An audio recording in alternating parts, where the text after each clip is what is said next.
आंखों में अरमान लिया, मंजिल को अपना मान लिया, मुश्किल के आसान क्या जब ठान लिया तो ठान लिया। 1 जनवरी 2022 शाम को 7 बजे से 12 बजे तक पूरे परिवार का इंतजार करूंगा। जनवरी से दिसंबर तक 2021 का सुपड़ा साहब के लिए तैयार रहिएगा। 1 जनवरी 2022 शाम को 7 बजे।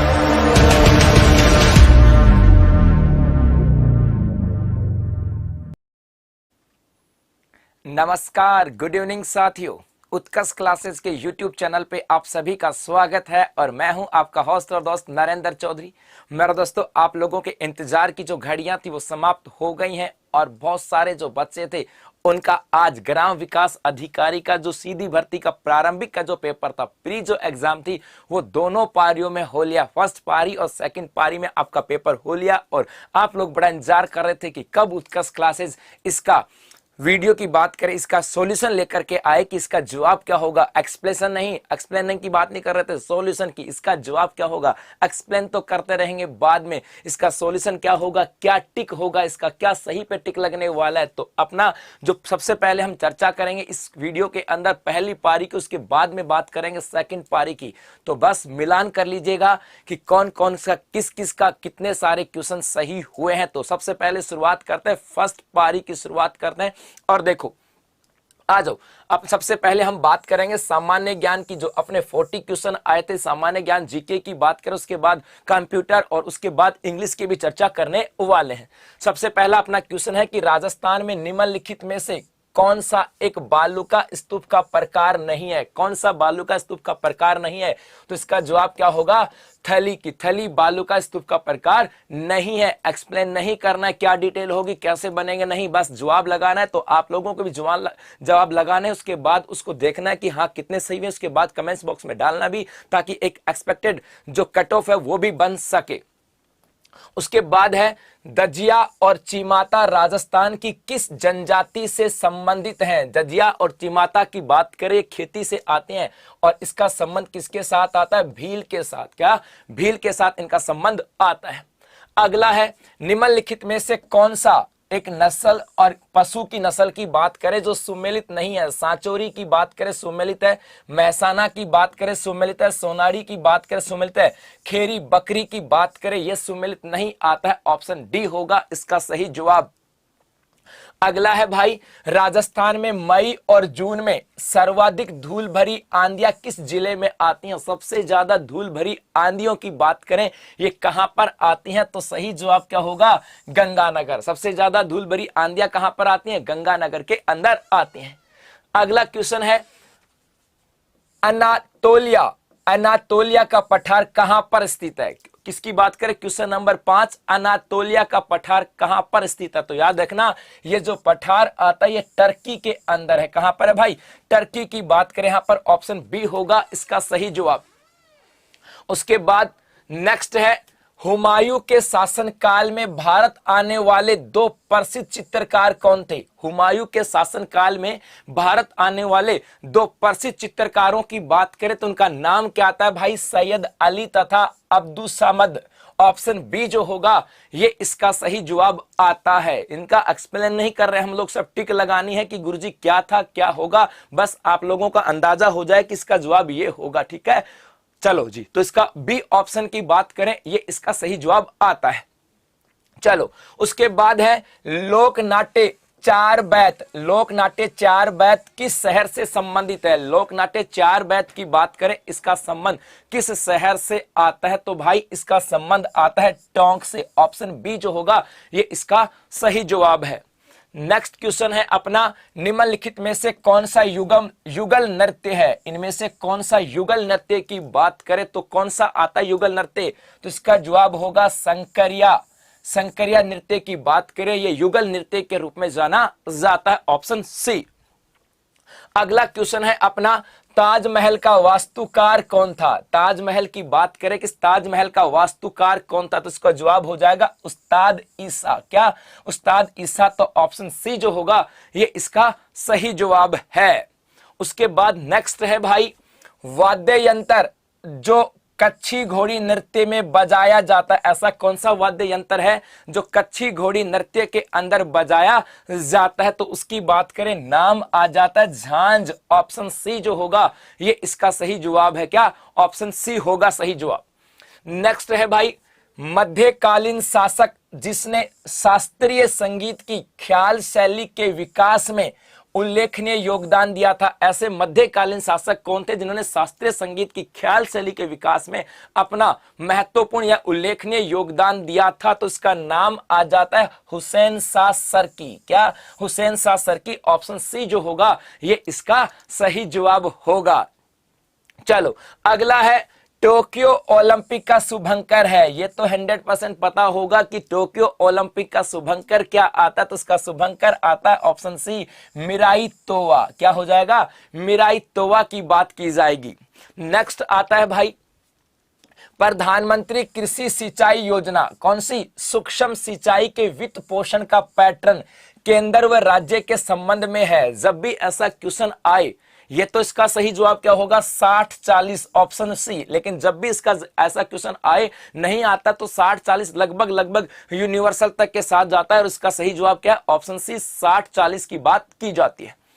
अगला है, राजस्थान राज्य में कृषि गणना 2015-16 के अनुसार कुल पुरुष प्रचलित जोतों की संख्या है। कुल पुरुष प्रचलित जोतों की संख्या की बात करें तो कितनी हो जाएंगी? ऑप्शन होगा सी, 68.66 लाख। 68.66 लाख की बात करें, ऑप्शन सी जो होगा ये इसका सही जवाब आता है।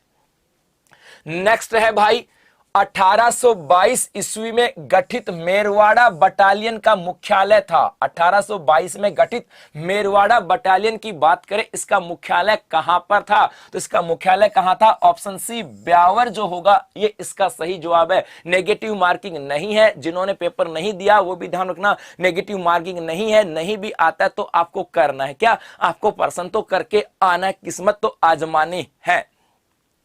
अगला क्वेश्चन है, रॉकी पर्वतों की सर्वोच्च चोटी है। रॉकी पर्वत की बात करें, इस रॉकी पर्वत की सर्वोच्च चोटी की बात करें, ये कौन सी आती है? तो इसका नाम आता है एल्बर्ट। ऑप्शन बी जो होगा ये इसका सही जवाब आएगा। नेक्स्ट है भाई, अगला क्वेश्चन है, एस आकार का महासागरीय कटक है। एस आकार का, महासागरों के अंदर कटक की जो भू आकृतियां होती हैं उनकी बात की गई। एस आकार का महासागरीय कटक कौन सा आता है? तो नाम आ जाएगा ऑप्शन बी और नाम होगा मध्य अटलांटिक कटक। मध्य अटलांटिक कटक ऑप्शन बी होगा। नेक्स्ट क्वेश्चन है, निम्नलिखित में से कौन सा उष्ण कटिबंधीय चक्रवात प्रभावित क्षेत्र सही सुमेलित नहीं है? कि इनमें से कौन सा एक उष्ण कटिबंधीय चक्रवात जो आएंगे और उन चक्रवातों से प्रभावित क्षेत्र का सुमेलित युग्म नहीं आता है? तो भाई हरिकेन की बात करें, अटलांटिक महासागर ठीक है। टाइफून की बात करें ठीक है। चक्रवात की बात करें, हिंद महासागर, विल्ली की बात करें, ये इससे सुमेलित नहीं है।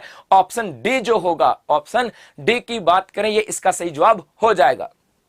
नेक्स्ट क्वेश्चन है, वंदे भारत मिशन से संबंधित है। वंदे भारत की बात करें तो वंदे भारत की चर्चा करें तो आपको पता होगा जो कोविड महामारी के दौरान विदेशों में जो फंसे भारतीय थे उनको वापस लाने के लिए भारत सरकार के द्वारा जो एयरलाइंस के माध्यम से जो कार्यक्रम चलाया गया था उसे कहा गया था Vande Bharat mission. Option B जो होगा ये इसका सही जवाब है।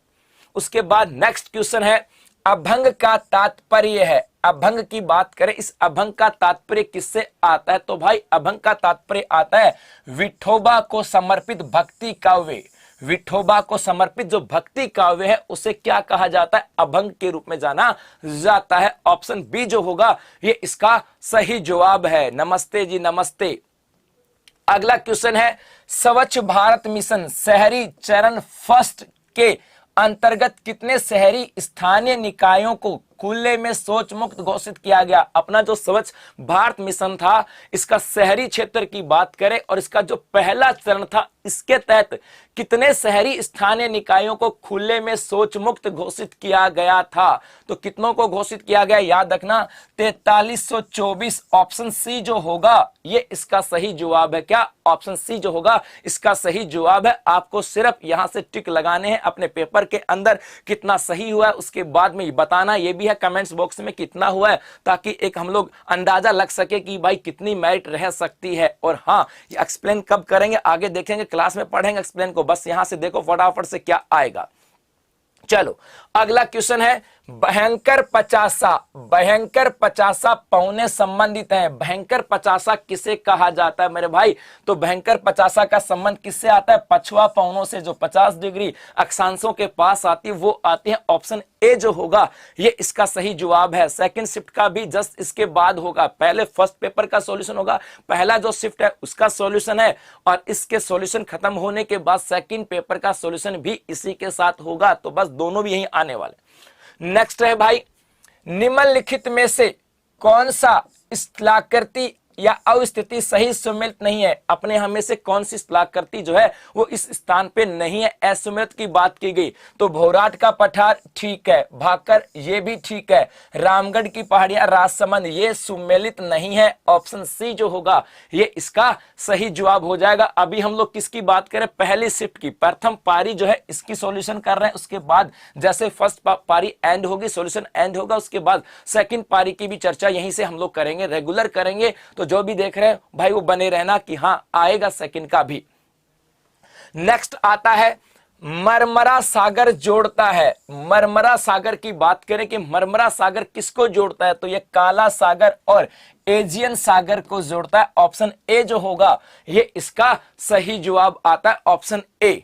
नेक्स्ट आ जाता है भाई, किसकी सिफारिशों के आधार पर आबू एवं देलवाड़ा तहसील को राजस्थान में मिलाया गया था? क्वेश्चन अच्छा था कि किसकी सिफारिश पर? तो भाई राज्य पुनर्गठन आयोग की स्थापना हुई और उसकी सिफारिश पर अर्थात फजल अली समिति जो थी उसकी सिफारिश पर आबू और देलवाड़ा तहसील को राजस्थान के अंदर मिलाया गया था। यहां पर ऑप्शन ए होगा।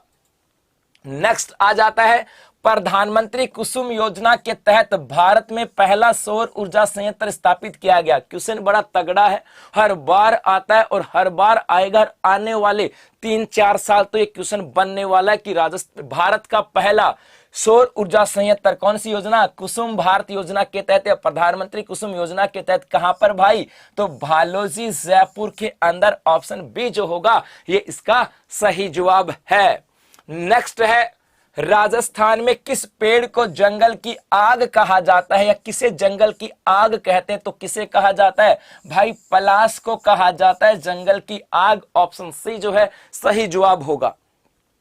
नेक्स्ट है, निम्नलिखित में से कौन सा जैव मंडलीय सुरक्षित क्षेत्र और राज्य सही सुमेलित नहीं है? एक तरफ जैव मंडलीय सुरक्षित क्षेत्र है और राज्यों की बात की जाती है कि कौन सा इसमें सुमेलित नहीं है। तो यहां पर अगस्त्य मलाई की बात करें, अगस्त्य मलाई कर्नाटक की बात करें, यह सुमेलित नहीं है। ऑप्शन डी जो होगा ये इसका सही जवाब है, ऑप्शन डी। चलो आगे अगला है भाई, निम्नलिखित में से कौन सा शासक और चित्रकला शैली, एक तरफ शासक एक तरफ चित्रकला शैली सही सुमेलित नहीं है? कौन सा इसमें सही सुमेलित नहीं है? तो भाई इसका सही जवाब होगा विजय सिंह। और कहां से आता है इसकी शैली कौन सी? देवगढ़। ये इसका सही सुमेलित नहीं आता है। बाकी शासकों की बात करें इनका संबंध इनके साथ आता है। तो ऑप्शन डी जो होगा ये इसका सही जवाब है। नेक्स्ट है भाई, सूची 1 का सूची 2 से मिलान कीजिए तथा नीचे दिए गए कूट का उपयोग करके सही उत्तर का चयन कीजिए। एक तरफ दे रखा है पशुधन और एक तरफ दे रखे उनके स्थान। और इन पशुधन की बात करें, जैसे वीर तेजाजी की बात करें, ये कहां पे था भाई? परबतसर की बात करें, तेजाजी वाला कहां था? परबतसर की बात करें, इसका मतलब पहले में 3 होगा, ये होगा। लेकिन इसका सही जवाब क्या होगा? Option A. हम यहां पर अब इसको पढ़ने की बजाय बस टिक मारते हैं कि हाँ कौन सा सही जवाब है। तो ये सब क्या होगा? ऑप्शन ए जो होगा ये इसका सही जवाब है कि कहां कहां पर शिवरात्रि, कहां पर चंद्रभागा कहां पर है और मल्लीनाथ कहां पर है। इसका ऑप्शन ए है सही जवाब।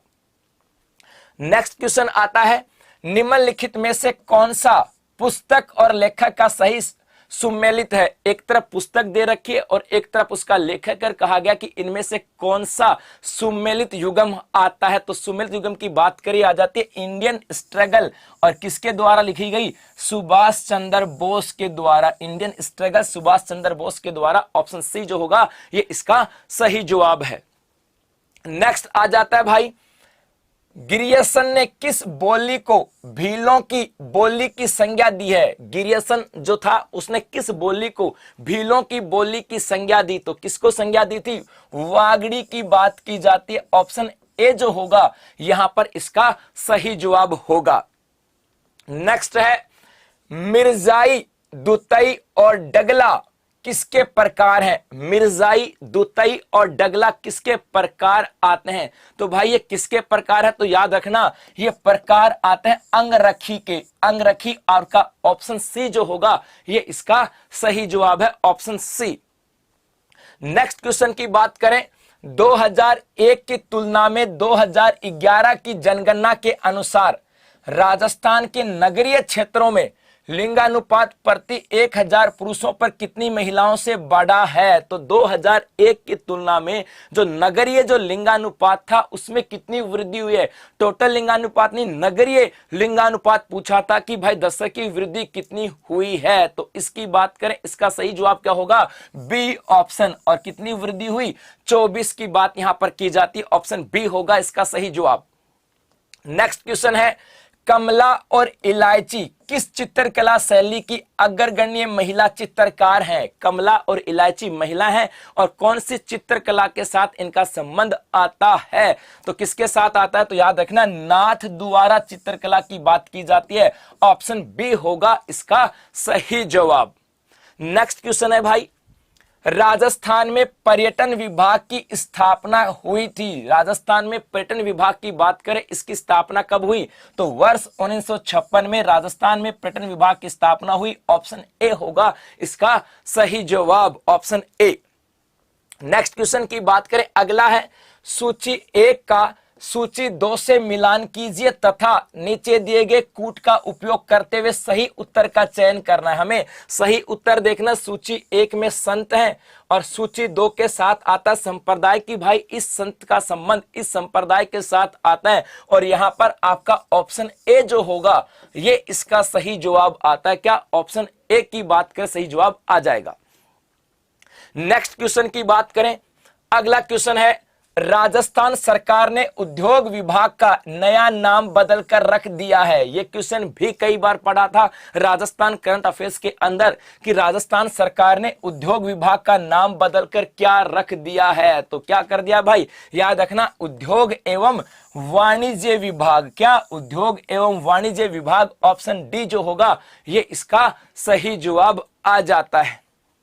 नेक्स्ट है, राजस्थान में न्यूनतम जनसंख्या वाले निम्नलिखित 3 जिलों का सही बढ़ता क्रम जनसंख्या 2021 के अनुसार, जनगणना या जनसंख्या 2000 किसकी बात करें 11 के अनुसार जनसंख्या के आधार पर बढ़ते हुए क्रम की बात की जाती है। तो जैसलमेर, प्रतापगढ़, सिरोही, जैसलमेर, प्रतापगढ़, सिरोही, ऑप्शन सी जो होगा ये इसका सही जवाब आ जाएगा, ऑप्शन सी। नेक्स्ट है भाई, यदि हम लूनी नदी के किनारे इसके उद्गम से अंत तक यात्रा करते हैं तो हम इसकी सहायक नदियों को किस क्रम में पाएंगे? लूनी नदी का उद्गम अजमेर से उसके बाद जालोर की ओर जाते हैं तो इसमें सहायक नदियां मिलती जाती हैं और इनका क्रम यहां से पूछा गया कि किस क्रम में हमें ये मिलने वाली हैं। क्या किस क्रम में हमें मिलने वाली है? तो इसका सही जवाब होगा बी। पहले गुहिया की बात करेंगे, गुहिया, उसके बाद बांडी, सुकड़ी, उसके बाद जवाई। तो ऑप्शन बी जो होगा ये इसका सही जवाब आता है। क्या ऑप्शन बी की बात का सही जवाब हो जाएगा? ठीक है, चलो नेक्स्ट आगे बढ़े। अगला है अब क्वेश्चन नंबर 61। किसकी बात करें? क्वेश्चन नंबर 61 की चर्चा करें।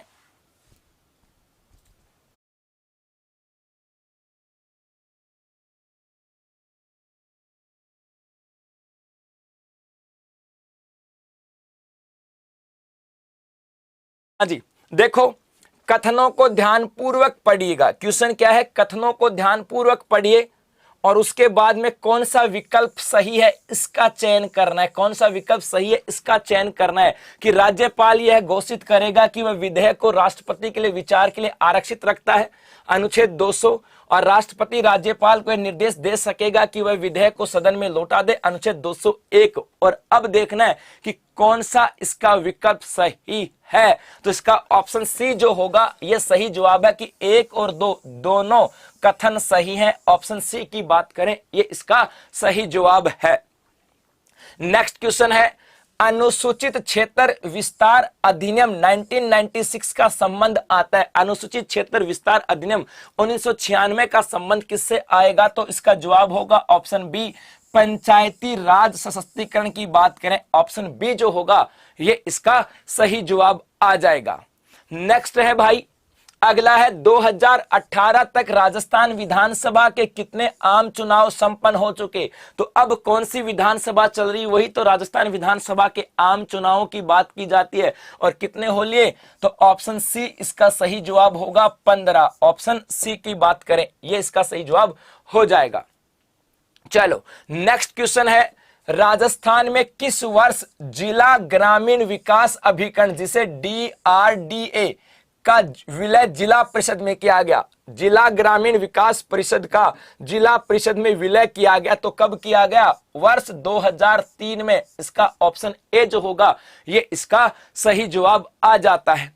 नेक्स्ट है, निम्न में से किस मुख्यमंत्री को डीग गोली कांड के बाद इस्तीफा देना पड़ा और उन्होंने कब इस्तीफा दिया? ये क्वेश्चन बड़ा पुराना था, लेकिन पिछले 4-5 महीने की बात करें वहां पर इसका संबंध कुछ करंट के साथ जुड़ा था और वही क्वेश्चन आ गया और घुमा फिरा के दे दिया। और इसका सही जवाब होगा ऑप्शन ए, शिवचरण माथुर 23 फरवरी 1985 की बात करें, ऑप्शन ए जो होगा इसका सही जवाब है।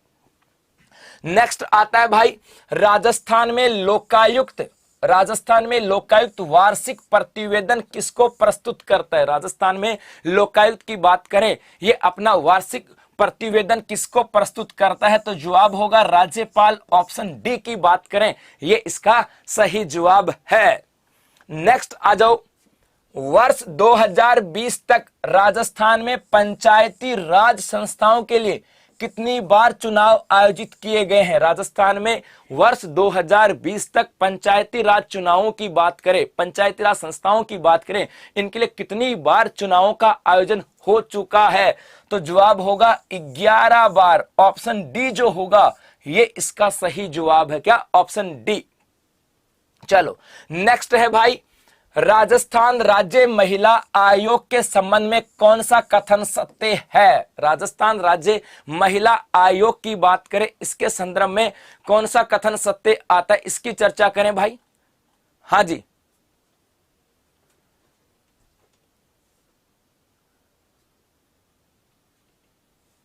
हाँ जी, इसकी बात करें तो इसके संबंध में 1 2 3 4 हमारे पास स्टेटमेंट है। और ऑप्शन डी की बात करें, ये इसका सही जवाब होगा। क्या? ऑप्शन डी सही जवाब होगा कि इसकी नियुक्ति राज्यपाल करता है, गठन 3 दिन हुआ, गैर संवैधानिक परामर्श है और ये चीजें यहां पर आती हैं, तो ऑप्शन डी होगा इसका सही जवाब। नेक्स्ट है, भारतीय संविधान के कौन से अनुच्छेद में ग्राम सभा की परिभाषा है? भारतीय संविधान का कौन सा अनुच्छेद आता है जिसमें ग्राम सभा की परिभाषा आती है? तो भाई ग्राम सभा की परिभाषा अनुच्छेद 243 क में आती है। ऑप्शन सी जो होगा ये इसका सही जवाब है।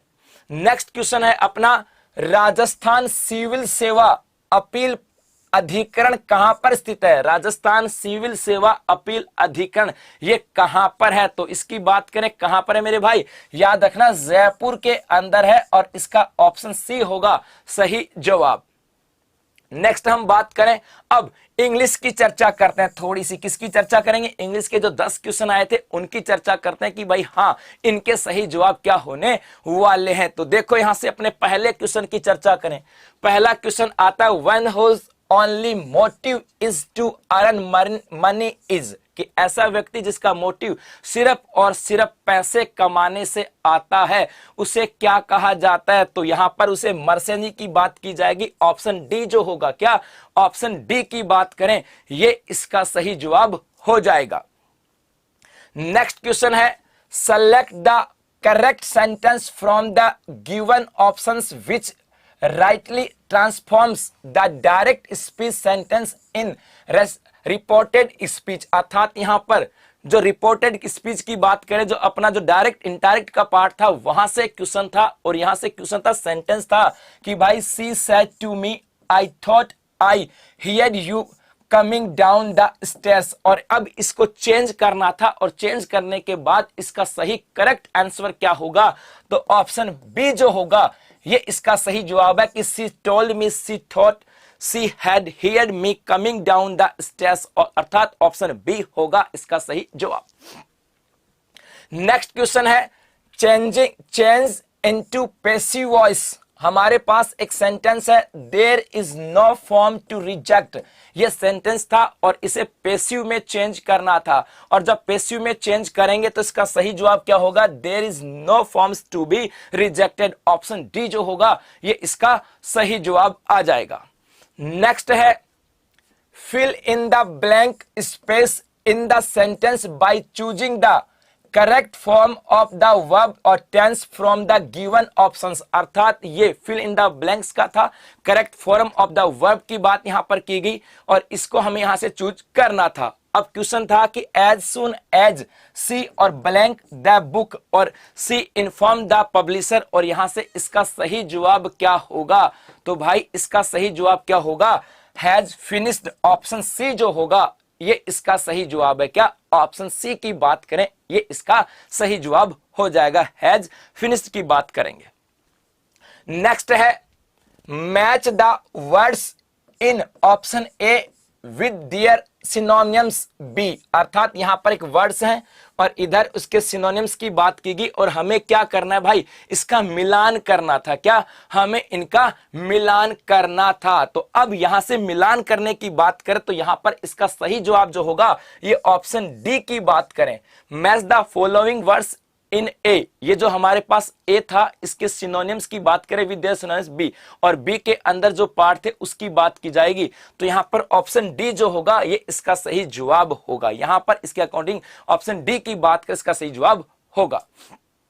चलो नेक्स्ट है, अगला है out of the following proverbs which one is correctly framed और does not have any error in its form. कि भाई कौन सा एरर नहीं रखता है इसकी बात करें तो यहां पर option D make hay while the sun shines की बात करें, ऑप्शन डी जो होगा ये इसका सही जवाब होगा। ठीक है, चलो अगला क्वेश्चन था match the items in columns A with appropriate items in column B so as to form meaningful sentence. की भाई एक को बी से मिलाना था ताकि एक मीनिंगफुल सेंटेंस का निर्माण हो सके, यहां पर इसकी बात की गई, और इसके अकॉर्डिंग आपका जो बी ऑप्शन होगा ये इसका सही जवाब है। क्या ऑप्शन बी की बात करें ये इसका सही जवाब हो जाएगा। ठीक है, ऑप्शन बी। नेक्स्ट क्वेश्चन है fill in the blank with the correct article. Fill in the blank with the correct article की बात करें कि ही वर्क्स इन ब्लैंक है LIC ऑफ इंडिया, और यहां से हमें आर्टिकल को चूज करना था, और यहां पर क्या आ जाएगा, ऑप्शन बी द आर्टिकल का यूज यहां पर किया जाएगा। ऑप्शन बी होगा इसका सही जवाब।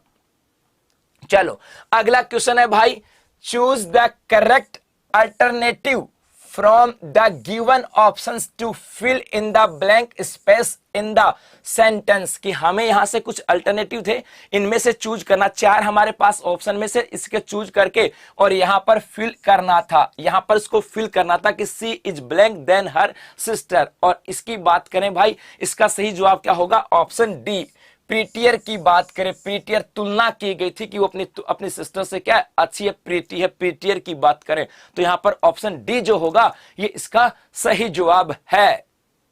चलो नेक्स्ट है fill in the blank with the most appropriate phrasal verb how did you blank है कम दैट रेयर डायमंड की बात करें, यहां पर फ्रेजल वर्ब चूज किया जाएगा कि भाई यहां पर कौन सी एक एप्रोप्रिएट की बात करें, फ्रेजल वर्ब यहां पर आती है, और इसका सही जवाब क्या होगा, कम बाय।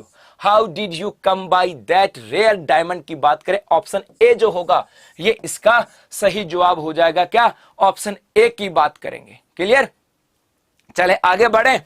आगे देखो, अब हम चर्चा करते हैं कुछ कंप्यूटर के जो क्वेश्चन थे इनकी चर्चा करेंगे कि कंप्यूटर के क्वेश्चन कैसे रहे और उनका जवाब क्या आ जाता है। देखें भाई, यहां से कोई बात नहीं, बच्चा कह रहा है गुरुजी अंग्रेजी नहीं आती, कोई बात नहीं बेटा, अब आ जाएगी, अब सीखनी पड़ेगी भाई, अब सीखनी तो पड़ेगी। प्री हो जाएगा, उसके बाद मेन में भी आएगी ना, मेंस की बात करें वहां भी आएगी, तो सीखनी तो पड़ेगी। चलो कोई बात नहीं। देखो, फ्लो चार्ट प्रतीकों के संदर्भ में अनुचित युग्म का चयन कीजिए। हमें फ्लो चार्ट जो प्रतीक थे उनके संदर्भ में अनुचित युग्म का चयन करना था कि भाई कौन सा युग्म जो है ये सही नहीं है। तो जवाब क्या हो जाएगा, त्रिभुज और टर्मिनल की बात करें, क्या त्रिभुज और टर्मिनल की बात करें, ये सही नहीं आता। नेक्स्ट है, मान ले MS एक्सेल की हाल या चयनित सक्रिय सेल M130 है, कीबोर्ड पर होम बटन दबाने से चयन निम्न में से किस सेल पर आ जाएगा। MS एक्सेल के अंदर है और वहां पर सेल M30 है और कीबोर्ड का होम बटन दबाने से हम लोग किस सेल पर आ जाएंगे, इसकी बात की गई। तो हम किस पे आएंगे भाई, A30 पे आएंगे। क्या A30 पर आपका ऑप्शन ए जो होगा ये इसका सही जवाब आ जाता है। चलो नेक्स्ट क्वेश्चन है, किस पीढ़ी में ट्रांजिस्टर को प्रयोग में लाया गया था। कंप्यूटर की बात करें, इसकी पीढ़ियां थी और कौन सी पीढ़ी थी भाई जिसके अंदर ट्रांजिस्टर को काम में लाया गया था। तो वो पीढ़ी कौन सी आती है, द्वितीयक पीढ़ी आती है। ऑप्शन सी जो होगा ये इसका सही जवाब है, क्या ऑप्शन सी। नेक्स्ट क्वेश्चन है अपना, पावर पॉइंट प्रस्तुतिकरण है। पावर पॉइंट की बात करें, पावर पॉइंट की स्लाइड बनाई जाती है, प्रेजेंटेशन बनाई जाती है, उसका संबंध किस चीज से आता है।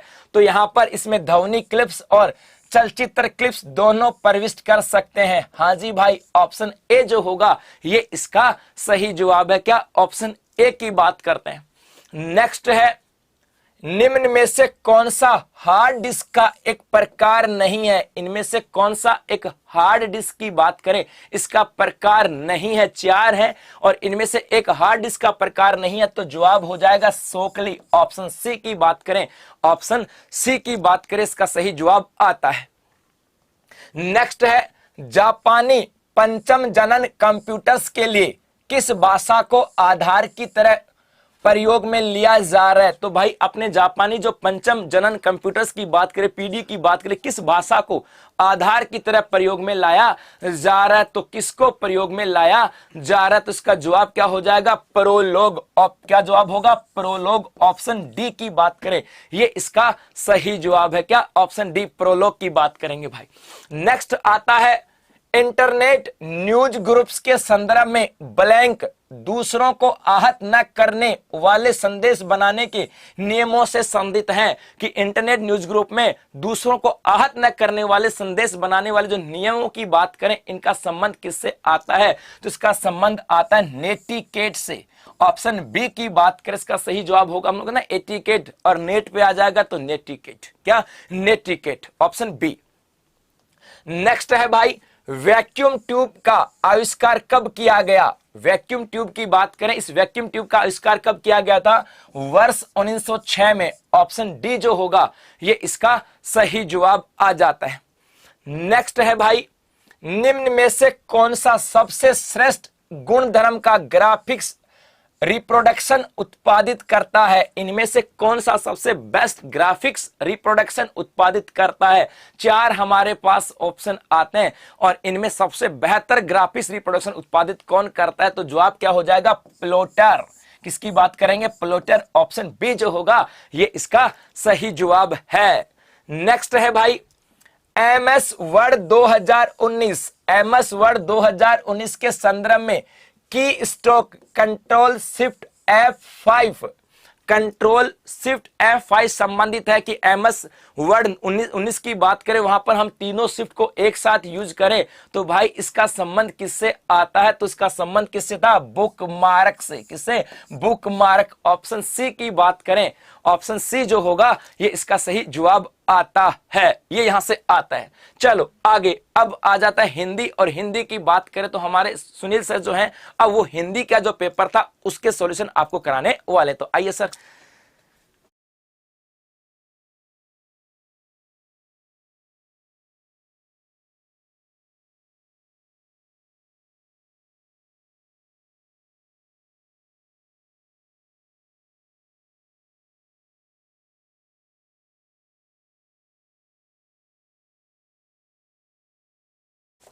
नमस्कार मित्रों, स्वागत आपका उत्कर्ष क्लासेस के इस डिजिटल प्लेटफॉर्म पर। और आज हम बात करेंगे हिंदी के जो 10 प्रश्न ग्राम विकास अधिकारी की प्रारंभिक परीक्षा के संदर्भ में आए थे, उन पर हम लोग चर्चा करने वाले हैं। तो आप सभी का स्वागत, अभिनंदन उत्कर्ष के इस डिजिटल प्लेटफॉर्म पर। और हम शुरुआत करते हैं पहले प्रश्न के साथ में। बहुत ही शानदार स्तर था प्रश्नों का, बड़े ही रचनात्मक प्रश्न पूछे गए थे साथियों। तो एक बार फटाफट तरीके से जो है आप देखते जाइएगा। क्या कह रहा है कि समश्रुत जो है वो भिन्नार्थक शब्द की दृष्टि से, यहां पर देखिए इसने नकारात्मक शब्द पूछा है कि असंगत कौन सा था। क्या पूछा है? असंगत पूछा है, ना कि संगत पूछा है। कतई भ्रमित नहीं हो, प्रश्नों की प्रवृत्ति हमने पहले भी आपके साथ साझा की थी। कृतिका और कृत्या, कृतिका का मतलब एक नक्षत्र विशेष होता है मित्रों, और कृत्य का कृत्य यानी कोई कार्य किया, और कार्य कैसा? जो भयंकर कार्य किया गया था, बिल्कुल ये ठीक था मित्रों। उसके बाद में उमक का अर्थ होता है वेग या तरंग। वेग जो होता है या उसको तरंग भी बोला जाता है। तो उमक का अर्थ आपके होता है। और उबक कहते हैं रीछ को। उबक किसको कहते हैं? रीछ को कहते हैं। ये भी ठीक था मित्रों। उसके बाद में क्षमा की बात करते हैं तो माफी आता है, और क्षमा की बात करते हैं तो पृथ्वी का पर्यायवाची था मित्रों। किसका पर्यायवाची था? पृथ्वी का पर्यायवाची था। लेकिन गड़बड़ जाला कहां पर किया इसने? गड़बड़ कर दी पायस में। अब पायस का अर्थ क्या होता है? पायस का अर्थ खीर होता है, वर्षा नहीं होता है। और पायसा जो होता है ये ज्योनार होता है। क्या होता है? ये ज्योनार होता है, या इसको कह सकते हैं पड़ोस को भी बोला जाता है। ये पड़ोस शब्द का भी जो है आपके अर्थ देता है। किसका अर्थ देता है? पड़ोस शब्द का भी अर्थ देता है। ज्योनार सामूहिक जो भोज होता है उसको भी क्या बोला जाता है? आपके पायसा बोला जाता। क्या बोला जाता मित्रों? पायसा बोला जाता है। तो अपना विकल्प जो सही रहेगा वो कौन सा रहेगा? विकल्प नंबर 3 अपना यानी सी विकल्प ठीक हो जाएगा। अगले सवाल पर आ जाओ। आगे था वाक्यांश के लिए एक शब्द था, उसमें से सार्थक कौन सा नहीं है। देखो प्रश्न पत्र की जो शैली चल रही है वो कहीं ना कहीं नकारात्मकता की तरफ ज्यादा चल रही है। तो देखिए ध्यान से, जहां कोई विघ्न ना हो, निर्विघ्न, बिल्कुल निर उपसर्ग लगा हुआ था, और विघ्न और निर चूंकि एक आपके नकारात्मक उपसर्ग है साथियों। क्या है? नकारात्मक उपसर्ग है। तो बिल्कुल ठीक था, यहां पर कोई दिक्कत नहीं थी। जो आसानी से दिखाई ना पड़े, दुर्लक्ष्य। क्या था? दुर्लक्ष्य, दुर उपसर्ग था, और आसानी से दिखाई ना पड़े, नकारात्मक उपसर्ग का प्रयोग था। जो ज्यादा दीर्घ ना हो, जो दीर्घ है वो दीर्घ अलग है, लेकिन नाती, नाती का मतलब किससे? छोटे से। जो ज्यादा दीर्घ नहीं होता हो तो वो आपके क्या है? अरे दुर्जय किसको कहते हैं? जिसे आसानी से या जिसे जीतना आसान नहीं हो, जिसे जीतना आसान नहीं हो वो दुर्जय कहलाता है। वो क्या कहलाता मित्रों? वो आपके दुर्जय कहलाता है। तो अपना बी विकल्प बिल्कुल क्या हो जाएगा? ठीक हो जाएगा। बी क्या हो जाएगा? ठीक हो जाएगा। वाक्यांश के लिए एक शब्द का जो है सार्थक अर्थ नहीं दिया था। अगला आ जाओ। किस विकल्प में सभी शब्द शुद्ध है? क्या पूछे थे? किस विकल्प में सभी शब्द शुद्ध पूछे थे। तो तसल्ली से पढ़ना था इस सवाल को। मुनेश्वर नहीं होता है, मुनेश्वर नहीं होता मित्रों, याद रहे। शब्द आता है दीर्घ संधि का, मुनीश्वर आता है। क्या आता है? मुनि धन ईश्वर, मुनीश्वर होता है। और इधर देखो निरुत्साह। अरे निरुत्साह की बात करता हूं तो निर उपसर्ग है, और यहां पर उत्साह शब्द से बनता है, और इसमें आपके प्रत्यय लगता है। तो निरुत्साही विशेषण के संदर्भ में क्या करता है? कार्य करता है। तो यहां पर उत्साह, और आपको हमेशा बताया है उत्साह होता है, उदय होता है, उत्सव होता है, उद्भव होता है, उद्गम होता है। ये चीजें क्या होती है? या आपके मन विशेष में जो है किसी उत्सव विशेष की बात आ गई, ये कुछ चीजें हमेशा याद रखो। उत्साह है, उदय है, उत्सव है, उद्भव है, उद्गम है। अगर किसी को उपदेश दो, अगर किसी पर उपकार करो, अगर किसी को उक्ति सुनाओ, तो ये चीजें हमेशा क्या रखो? छोटी रखनी है। ये हमेशा क्या रखनी है? छोटी रखनी है। आगे जो पेपर कल होने वाले हैं वो विशेष ध्यान रखे। उत्साह, उदय, उत्सव, उद्भव, उद्गम, उपदेश, उपकार, उक्ति, ये सारी चीजें क्या होती है मित्रों? ये छोटी होती है। लेकिन बड़ी के संदर्भ में मैं बहुत बार बता चुका हूं संधि पढ़ाते समय कि भाई वधु को बड़ा करो, स्त्री को बड़ा करो, पत्नी को बड़ा करो, ऊर्मी को बड़ा करो, आपके चमू ये निशाना होती है उसको भी क्या करो? बड़ा करो। तो ये चीजें आपके बड़ी मात्रा में आती रही, बार बार बार बार आता है संधि में, ध्यान रखना इस चीजों को। उसके बाद में बात करें हस्ताक्षेप, ऐसा शब्द होता ही नहीं है, हस्तक्षेप होता है। क्या होता है? हस्तक्षेप होता है। तिरस्कार नहीं होता, तिरस्कार होता है। क्या होता है? तिरस्कार होता है। तिरधनकार की बात करता हूं, विसर्ग संधि का उदाहरण है। किसका? हाँ। उसके बाद में प्रामाणिक। अरे भाई प्रामाणिक कैसे होगा? प्रमाण शब्द में एक प्रत्यय आएगा तो चूंकि यहाँ पर क्या होगी, वृद्धि होगी, और वृद्धि होगी तो प्रामाणिक शब्द बनता है, ना कि प्रमाणिक। क्या बनता है? प्रामाणिक। आपको सिखाया है कि जब बेटा यह प्रत्यय जुड़ जाए तो उसके साथ में ता प्रत्यय का मेल नहीं करना है। किसका नहीं करना है? ता प्रत्यय का मेल नहीं करना है। और आपको अच्छे से याद रखना है, या तो होगा धैर्य या होगा धीरता। इसी संदर्भ में मैं आपको 2-3 शब्द देता हूं, याद रखना। या तो होता है, लाडलो ध्यान रहे, माधुर्य, या होता है मधुरता। क्या होता है? माधुर्य या मधुरता। या होता है सुंदरता, या आएगा आपके सौंदर्य। इन चीजों को थोड़ा सा तसल्ली से देख लेना, ये चीजें बार बार एग्जाम में आएगी। शायद कल के एग्जाम में कुछ ऐसा ही आपको देखने को मिलेगा। तो ठीक है, तो अपना सही विकल्प कौन सा था? सी विकल्प सही था। उत्तर कौन सा हो जाएगा? Option number 3। क्यों होगा 3? क्योंकि आपका मित्रों द्रुपद शब्द था मूल से, और द्रुपद के संतान जो थी वो द्रौपदी कहलाई। और निराभिमान मत करना, निराभिमान ठीक होता है, निर्धन अभिधनमान होता है, यानी निरुपसर्ग अभिमान शब्द में जुड़ा हुआ होता है, और निराभिमान ठीक है आपके। तो विकल्प नंबर 3 अपना क्या हो जाएगा भाई? इसका बिल्कुल सही आंसर हो जाएगा। क्या हो जाएगा? विकल्प नंबर 3 इसका बिल्कुल सटीक आंसर बैठेगा शब्द की शुद्धता की दृष्टिकोण से। आगे आ जाओ, बहुत ही बेहतरीन, लेकिन विकल्प बड़ा सरल दिया था। लेकिन अगर कोई कंफ्यूज होता है, अगर कहीं पर भी सशंकित होता है मित्रों, तो वो अपनी एकाग्रता, अपनी वहां की जो है मन विशेष की स्थिति आपको हो सकता है विचलित कर सकती है। अनुचित युग्म पूछा था, बड़ा ही सरल, बड़ा ही सीधा विलोम था। अभ्यंतर का बाह्य होता, अभ्यंतर जो आंतरिक की बात करता, अंदर विशेष की, बाह्य सीधा सा शब्द था, बाहर का कहता है। अथ और इति के संदर्भ में, अथ यानी इति बहुत बार पढ़ा बेसिक। आप जब विलोम शब्द पढ़ना शुरू करते हो शायद यहीं से शुरुआत होती है लगभग। उसके बाद में अस्त का उदय, सूर्यास्त होता है, सूर्य उदय होता है। अस्त का मतलब जो है खत्म होने से, उदय का मतलब निकलने से। लेकिन ध्यान रखना, आप किसी को अर्पण करते हो और आप किसी को समर्पण करते हो, तो वही वाली चीज है, दोनों के दोनों एक दूसरे के समानार्थी शब्द है। एक दूसरे के मित्रों क्या है? समानार्थी शब्द है। ध्यान रखना, क्या है? आपके एक दूसरे के समानार्थी शब्द पढ़े जाते हैं। तो आपका ये विकल्प नंबर 3 जो था वो साथियों गलत था, लेकिन उत्तर के दृष्टिकोण से सही था। आगे आ जाओ, प्रत्यय की दृष्टि से असुमेलित विकल्प। बहुत ही बेहतरीन सवाल पूछा था मित्रों, और इसमें से मैंने आपको वाल्मीकि वाला एग्जाम्पल इन 5 दिनों में करवाया भी था।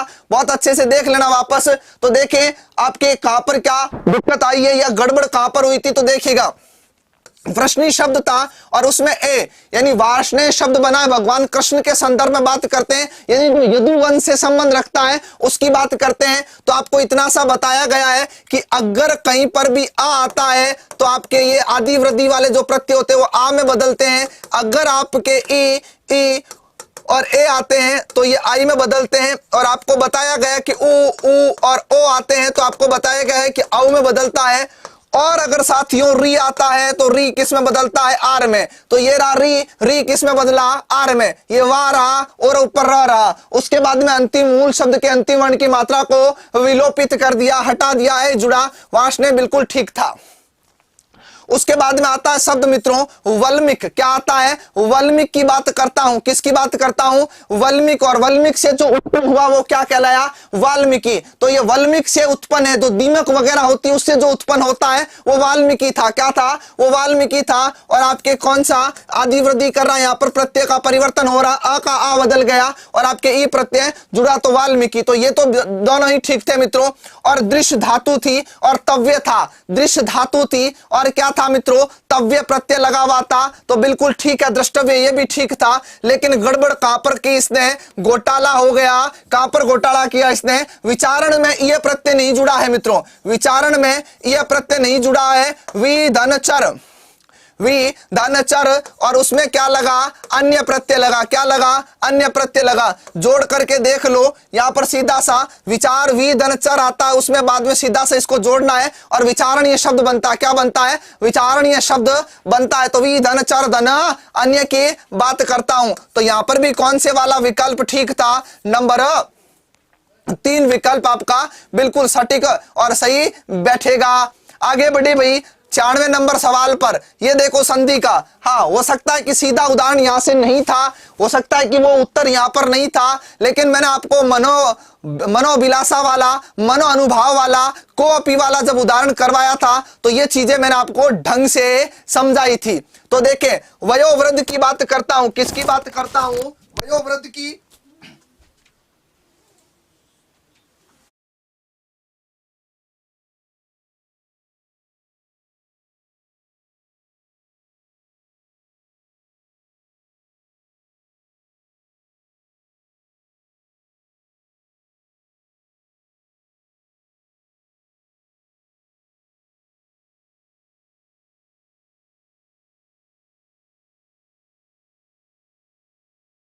हाँ भाई, वयोवृद्ध की बात करता हूं तो देखे ध्यान से, ये वयो नहीं होता है, अरे क्या होता है, वय धन वृद्ध होता है। आपको पता है अ के साथ में घोष वर्ण, इसका मतलब इसने क्या पूछा था, सही संधि विच्छेद पूछा था। उसके बाद में यशा धन भूमि, भूमि इसने छोटी कर दी, भूमि में क्या कर दी, इसने गड़बड़ कर दी। उसके बाद में बात करें शिरोभाग, शिरोभाग की बात करूं, शिरा नहीं होता है, शिरहा होता है। और फिर क्या था, भाग था। ये और ये दोनों एक ही नियम के तीनों शब्द, लेकिन यहां पर अ के साथ में अ आता है, उसके बाद में वही कोअपी वाला नियम लग रहा, कौन सा, मनोभिलाषा वाला नियम लग रहा था। तो यहां पर अ के साथ विसर्ग अ आता है तो अ का विलोपन हो जाता है। कई बार आपने पहले पढ़ा होगा कि उग्र चिन्ह का प्रयोग होता, तो वही वाला उग्र चिन्ह था, तो आपके बी विकल्प आता है और अन्योन्य शब्द बनता है। आगे बढ़े भाई अगले सवाल पर आ जाओ द्रुत गति से। समास विग्रह की दृष्टि से असुमेलित विकल्प का चयन करना है।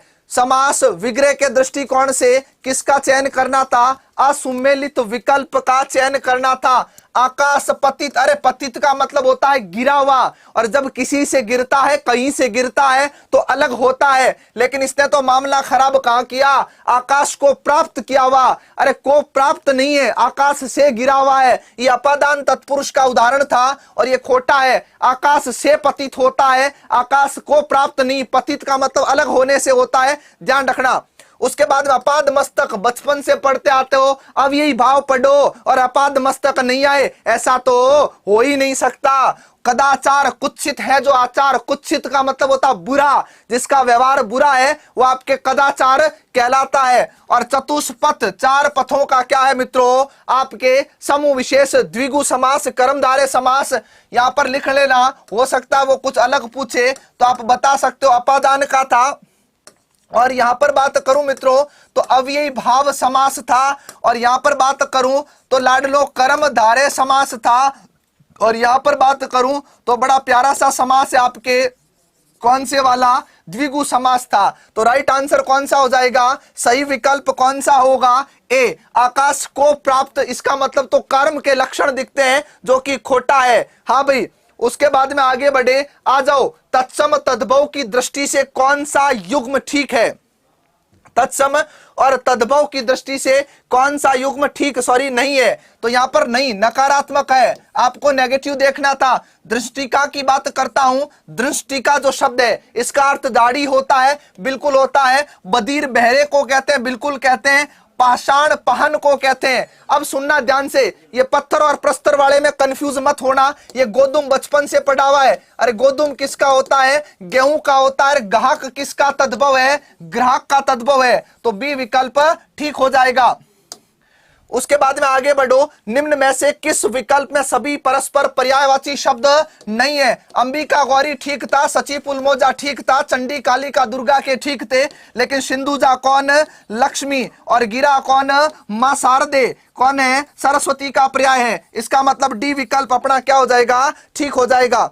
अगला प्रश्न देखें, तबेले की बला बंदर के सिर, तबेले की बला है यानी मुसीबत है, और वो किसके सर डाल दी, बंदर के सर डाल दी, तो अपराधी कोई और होता है, दंड किसी और को मिलता है, तो आपके वो किसकी बात करते हैं, जो है तबेले की बला बंदर के सिर। तो मित्रों ये तो थी आपके किसकी बात, हिंदी के प्रश्नों की बात। अब आपके साथ में गणित के भाग के साथ में जो है अपने साथ जुड़ेंगे जो है किशोर सर, तो सर का स्वागत, और आप जुड़े रहिए, शेयर करते रहिए, धन्यवाद।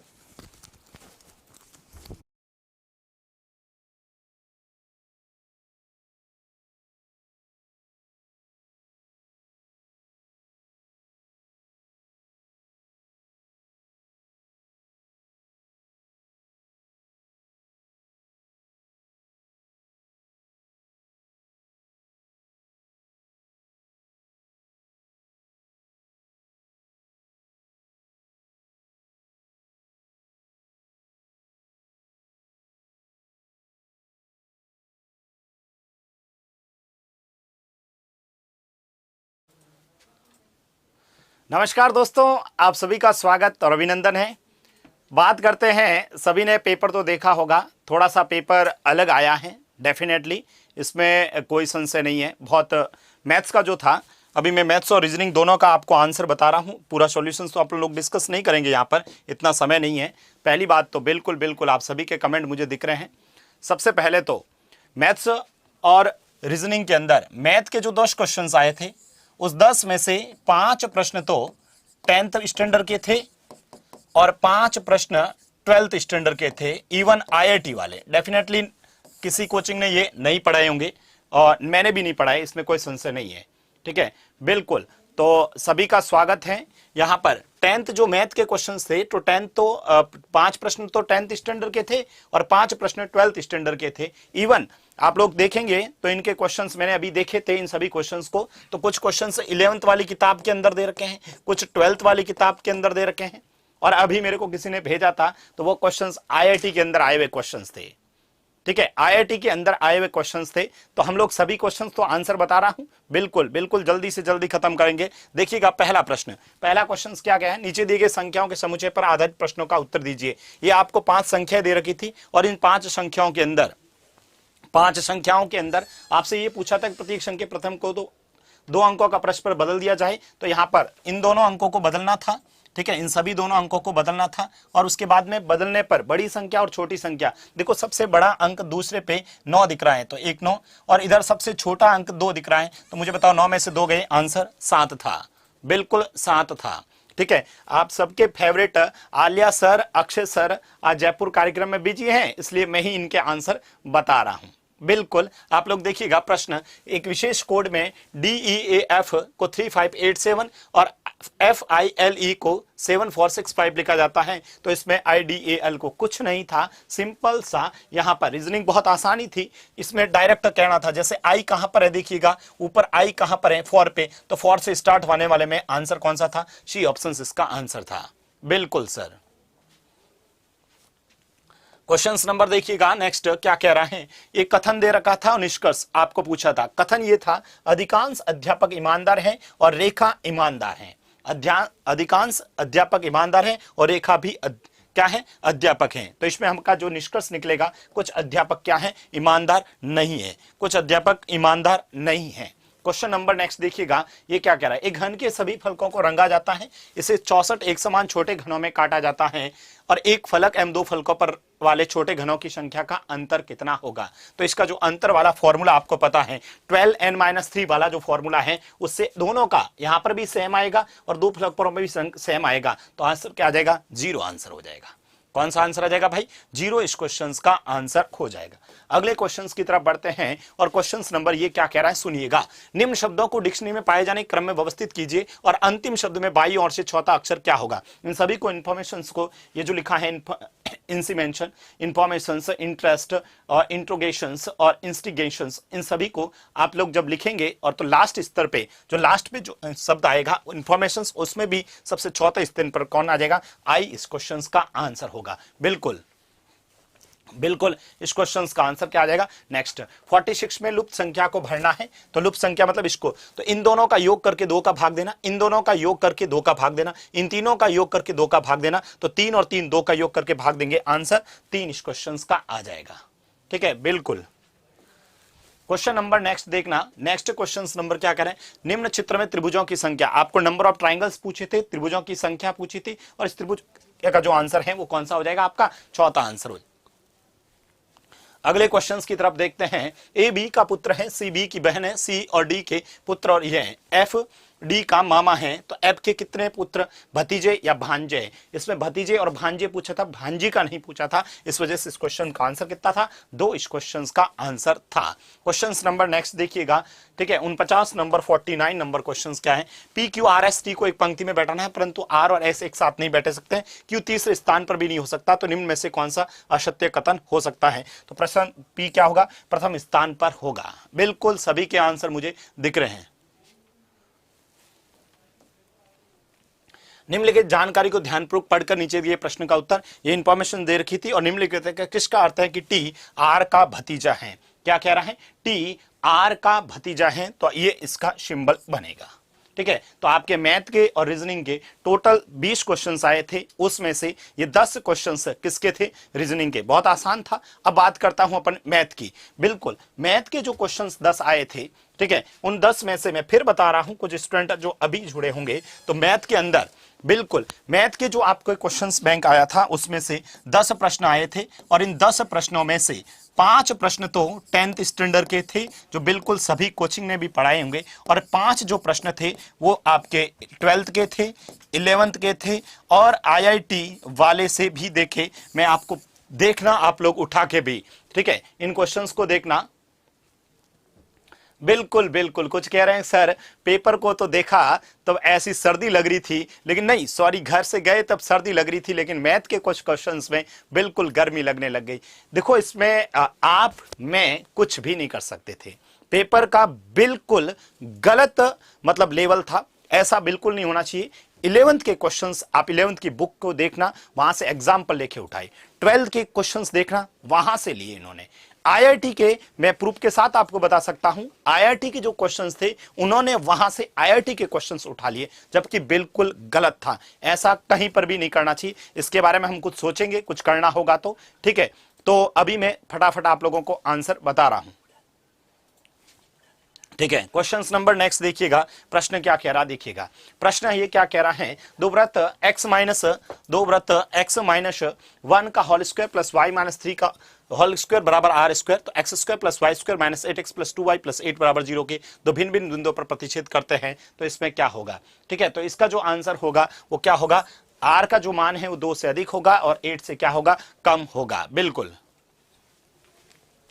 क्वेश्चन नंबर देखिएगा, 1 minus sine theta upon 1 plus sine theta का मान कितना होगा। इसको बदलना था, इसको मैं बदले था, ऊपर नीचे मल्टीपल करता तो ये 1 माइनस साइन स्क्वायर, और ये क्या हो जाता 1 माइनस साइन स्क्वायर का होल स्क्वायर, और ये होता 1 माइनस साइन स्क्वायर। तो 1 माइनस साइन स्क्वायर का होल स्क्वायर क्या हो जाएगा, 1 माइनस साइन, और यहां पर अपन लोग जब सॉल्व करोगे तो ये कोस स्क्वायर, तो यहां पर जब सॉल्व करोगे तो 1 अपॉन क्या हो जाएगा, कोस, और साइन अपॉन कोस क्या होता 10, तो सेक माइनस 10 इस क्वेश्चन का आंसर हो जाएगा। बिल्कुल बिल्कुल बता रहा हूं भाई, बिल्कुल हल करवा रहे हैं, बिल्कुल हल करवा रहे हैं। क्वेश्चन नंबर ये देखो, 16 वस्तुओं का विक्रय मूल्य 20 वस्तुओं के क्रय मूल्य के बराबर है, तो लाभ और हानि का प्रतिशत पूछा था। बिल्कुल लाभ और हानि का प्रतिशत, विक्रय मूल्य देखो 16 वस्तुओं का विक्रय मूल्य 20 वस्तुओं के क्रय मूल्य के बराबर था, तो यहां पर से जो सीपी आएगा आप लोगों का, ठीक है, वो कितना आ गया था, 4 आ गया था, ठीक है, और जो एसपी आया था वो कितना आ गया था, 5 आ गया। तो 4 से 5 1/4 × 100 आंसर जो इस क्वेश्चन का था, इस क्वेश्चन का जो आपने को पूछा था कि आंसर क्या होगा, तो इस क्वेश्चन का आंसर 25%, 4 से 5 1/4 × 100 आंसर कितना हो जाएगा, बिल्कुल। अरे भाई सॉल्यूशंस में टाइम लग जाएगा, इसलिए मैं डायरेक्ट फटाफट सॉल्व कर रहा हूं, क्योंकि आप सभी को क्या चाहिए, आंसर चाहिए। अगला पेपर भी अपने को सॉल्व करना है। बिल्कुल अगले क्वेश्चंस की तरफ देखें तो एक निशानेबाज की लक्ष्य भेदन की जो प्रायिकता है 0.75। 11th का देखना, 11th की किताब देखना, उसके अंदर एग्जाम्पल दे रखा है, एक एग्जाम्पल दे रखा है, उसमें से ये एज इट इज लिया है, ठीक है, एज इट इज क्वेश्चंस लिया हुआ है। 11th की किताब देखना, ठीक है, 11th की किताब देखना, और उस 11th की किताब के अंदर एग्जाम्पल दे रखा है, वो एज इट इज इन्होंने उठाया, बिल्कुल कोई चेंजेस नहीं है। इधर 0.75 की जगह सिर्फ और सिर्फ 3/4 लिखा हुआ है, ठीक है, बिल्कुल 3/4 लिखा है। तो इसको जब आप लोग सॉल्व करते हैं, आपको पूछा है कि कम से कम कितनी बार गोले भेजे जा सकते हैं, तो कम से कम कितनी बार, 4 इस क्वेश्चन का आंसर होगा।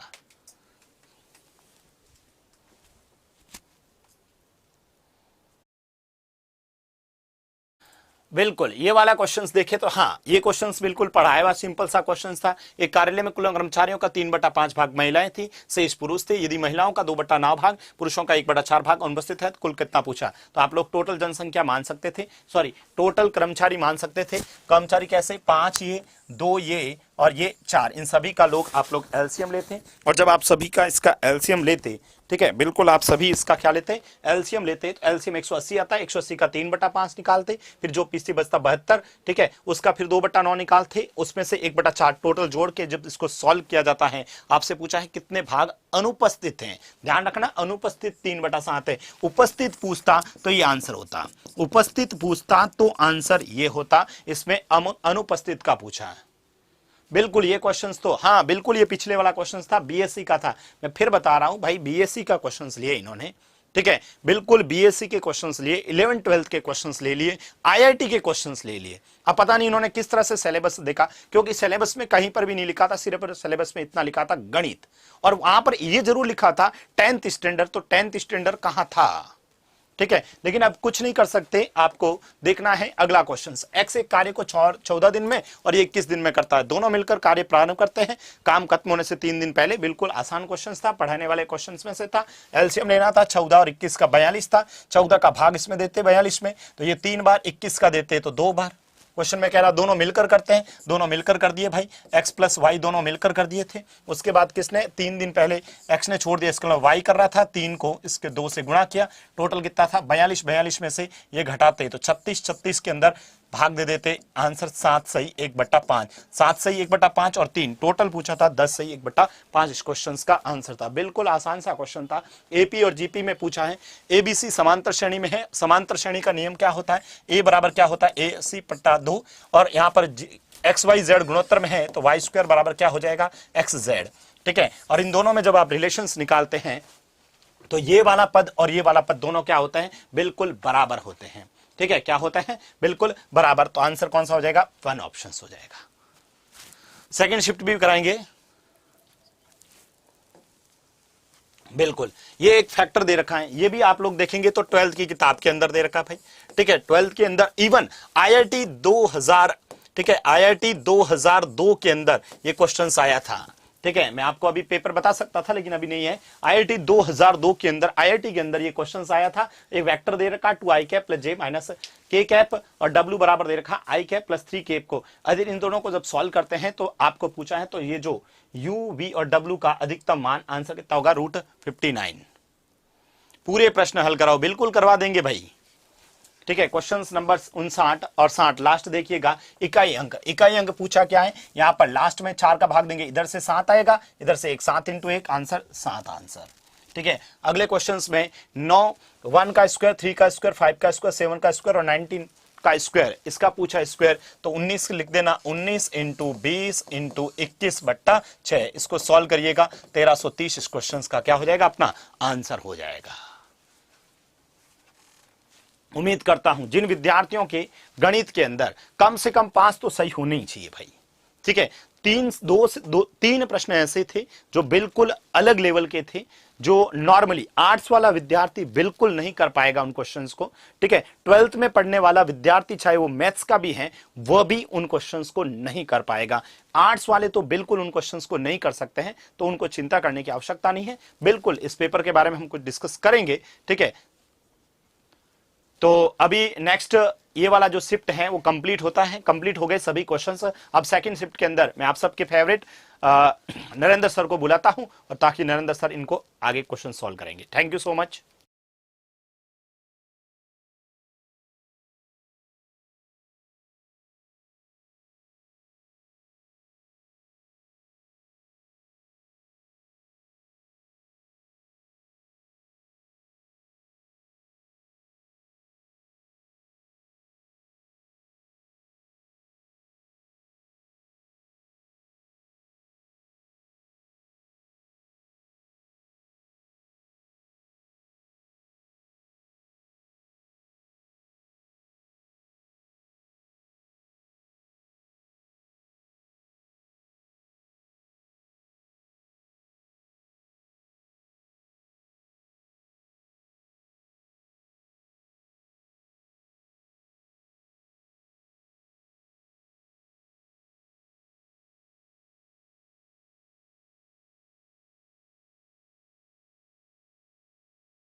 नमस्कार। तो पहली शिफ्ट का अपना जो पेपर सॉल्यूशन था वो हम लोगों ने कंप्लीट किया, और मुझे उम्मीद है कि आप लोगों की तैयारी बेहतर थी और अच्छे से पेपर की खोपड़ी में छेद आपने किया होगा। और जो गवर्नमेंट ने कहा था ना कि 15 गुना या 16 गुना हम लोग लेंगे, 40% जिसके ज़्यादा मार्क्स आएंगे, तो भाई इस बार तो पक्के तो सिलेक्शन होने वाला है। और जिन्होंने बेहतर पेपर दिया उनको बहुत सारी शुभकामनाएं, अग्रिम शुभकामनाएं, वो मेंस की तैयारी चालू कर दें।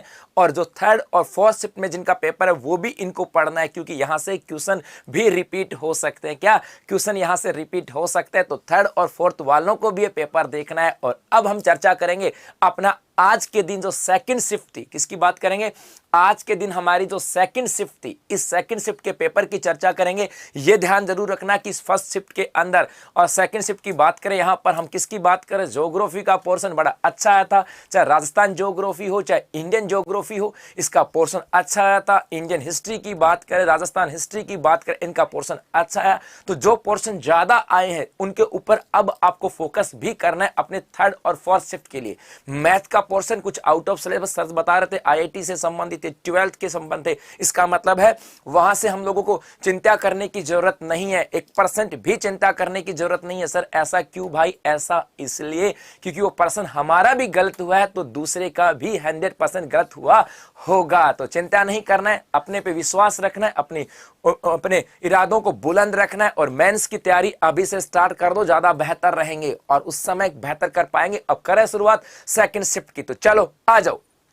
देखो सेकंड शिफ्ट की बात करें जो 2:30 से लेकर के 4:30 बजे तक था, आज का सेकंड शिफ्ट का सॉल्यूशन हम लोग यहां पर कर रहे हैं। आ जाओ। देखो पहले क्वेश्चन की बात करें, सबसे पहले किसकी चर्चा करते हैं? सामान्य ज्ञान की चर्चा करें। 40 क्वेश्चन थे। पहला, किस मुगल सम्राट के शासन काल में मयूर सिंहासन का निर्माण किया गया? कौन से मुगल सम्राट के शासन काल में जो अपने यहाँ पे मयूर सिंहासन था उसका निर्माण किया गया था? तो किसका नाम आता है? शाहजहां की बात की जाती। किसकी? शाहजहां की बात की जाती। तो यहाँ पर ऑप्शन बी जो होगा, क्या ऑप्शन बी की बात करें, ये इसका सही जवाब हो जाएगा।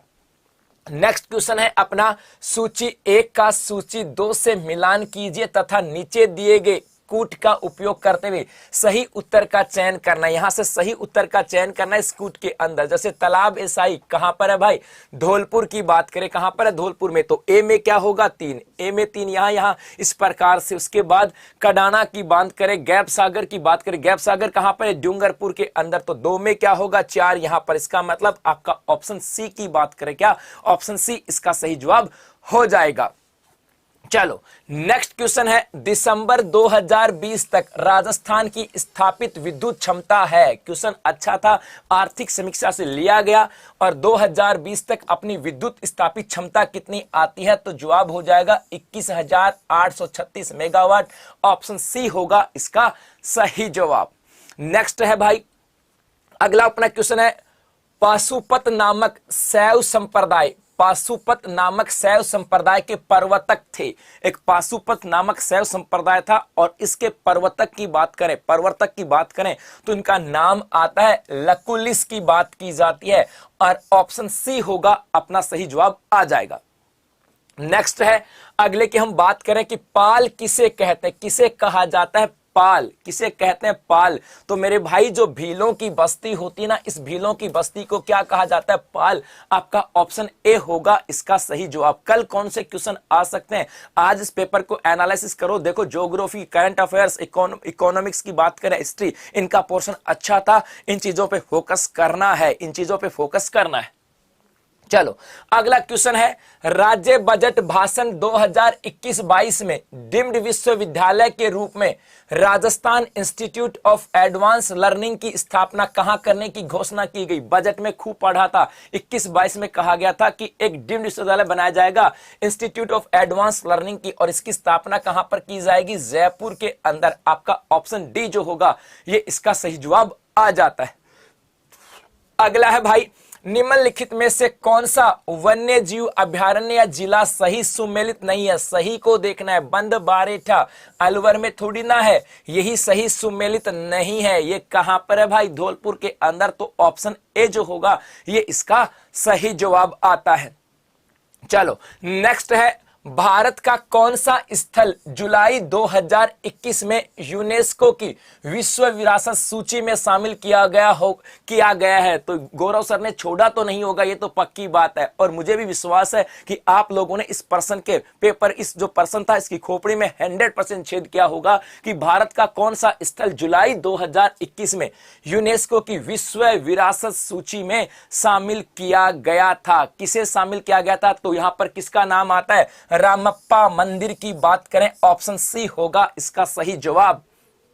नेक्स्ट है भाई, 1857 की क्रांति के समय भरतपुर रियासत में ब्रिटिश पॉलिटिकल एजेंट कौन था? भरतपुर रियासत की बात करें, यहां पर ब्रिटिश पॉलिटिकल एजेंट कौन था? तो मॉरिसन का नाम आता है। ऑप्शन बी जो होगा ये इसका सही जवाब है, ऑप्शन बी। और यहां पर क्या होगा? मॉरिसन।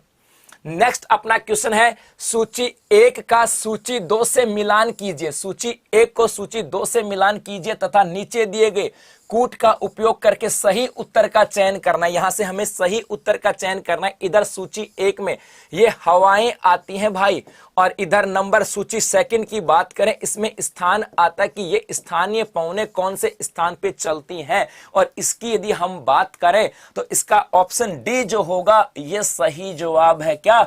ऑप्शन डी की बात करें, इसका सही जवाब हो जाएगा। चलो अगला क्वेश्चन है, नारियों द्वारा शिकार करते हुए चित्रण किस चित्रकला शैली की विशेषताएं हैं? नारियों के द्वारा, महिलाओं के द्वारा शिकार करते हुए चित्रण किस चित्रकला की शैली की बात की जाती है? तो ये कौन सी आ जाती है भाई? ये आ जाती है कोटा शैली। और यहां पर ऑप्शन सी की बात करें, ये क्या है? इसका सही जवाब है कोटा शैली। नेक्स्ट क्वेश्चन है अपना, निम्नलिखित में से कौन सा नस्ल और पशुधन सही सुमेलित नहीं है? यहां पर एक तरफ नस्ल है और एक तरफ पशुधन है, और कहा गया कि इनमें से कौन सा सुमेलित नहीं है भाई? क्या कौन सा सुमेलित नहीं आता? तो बर्बरी की बात करें, बकरी ठीक है। चनौथर की बात करें, भेड़। कांकरेजी गौवंश अर्थात लोही भैंस की बात करें, ये सुमेलित नहीं है। आपका ऑप्शन बी जो होगा ये इसका सही जवाब आता है। क्या? Option B.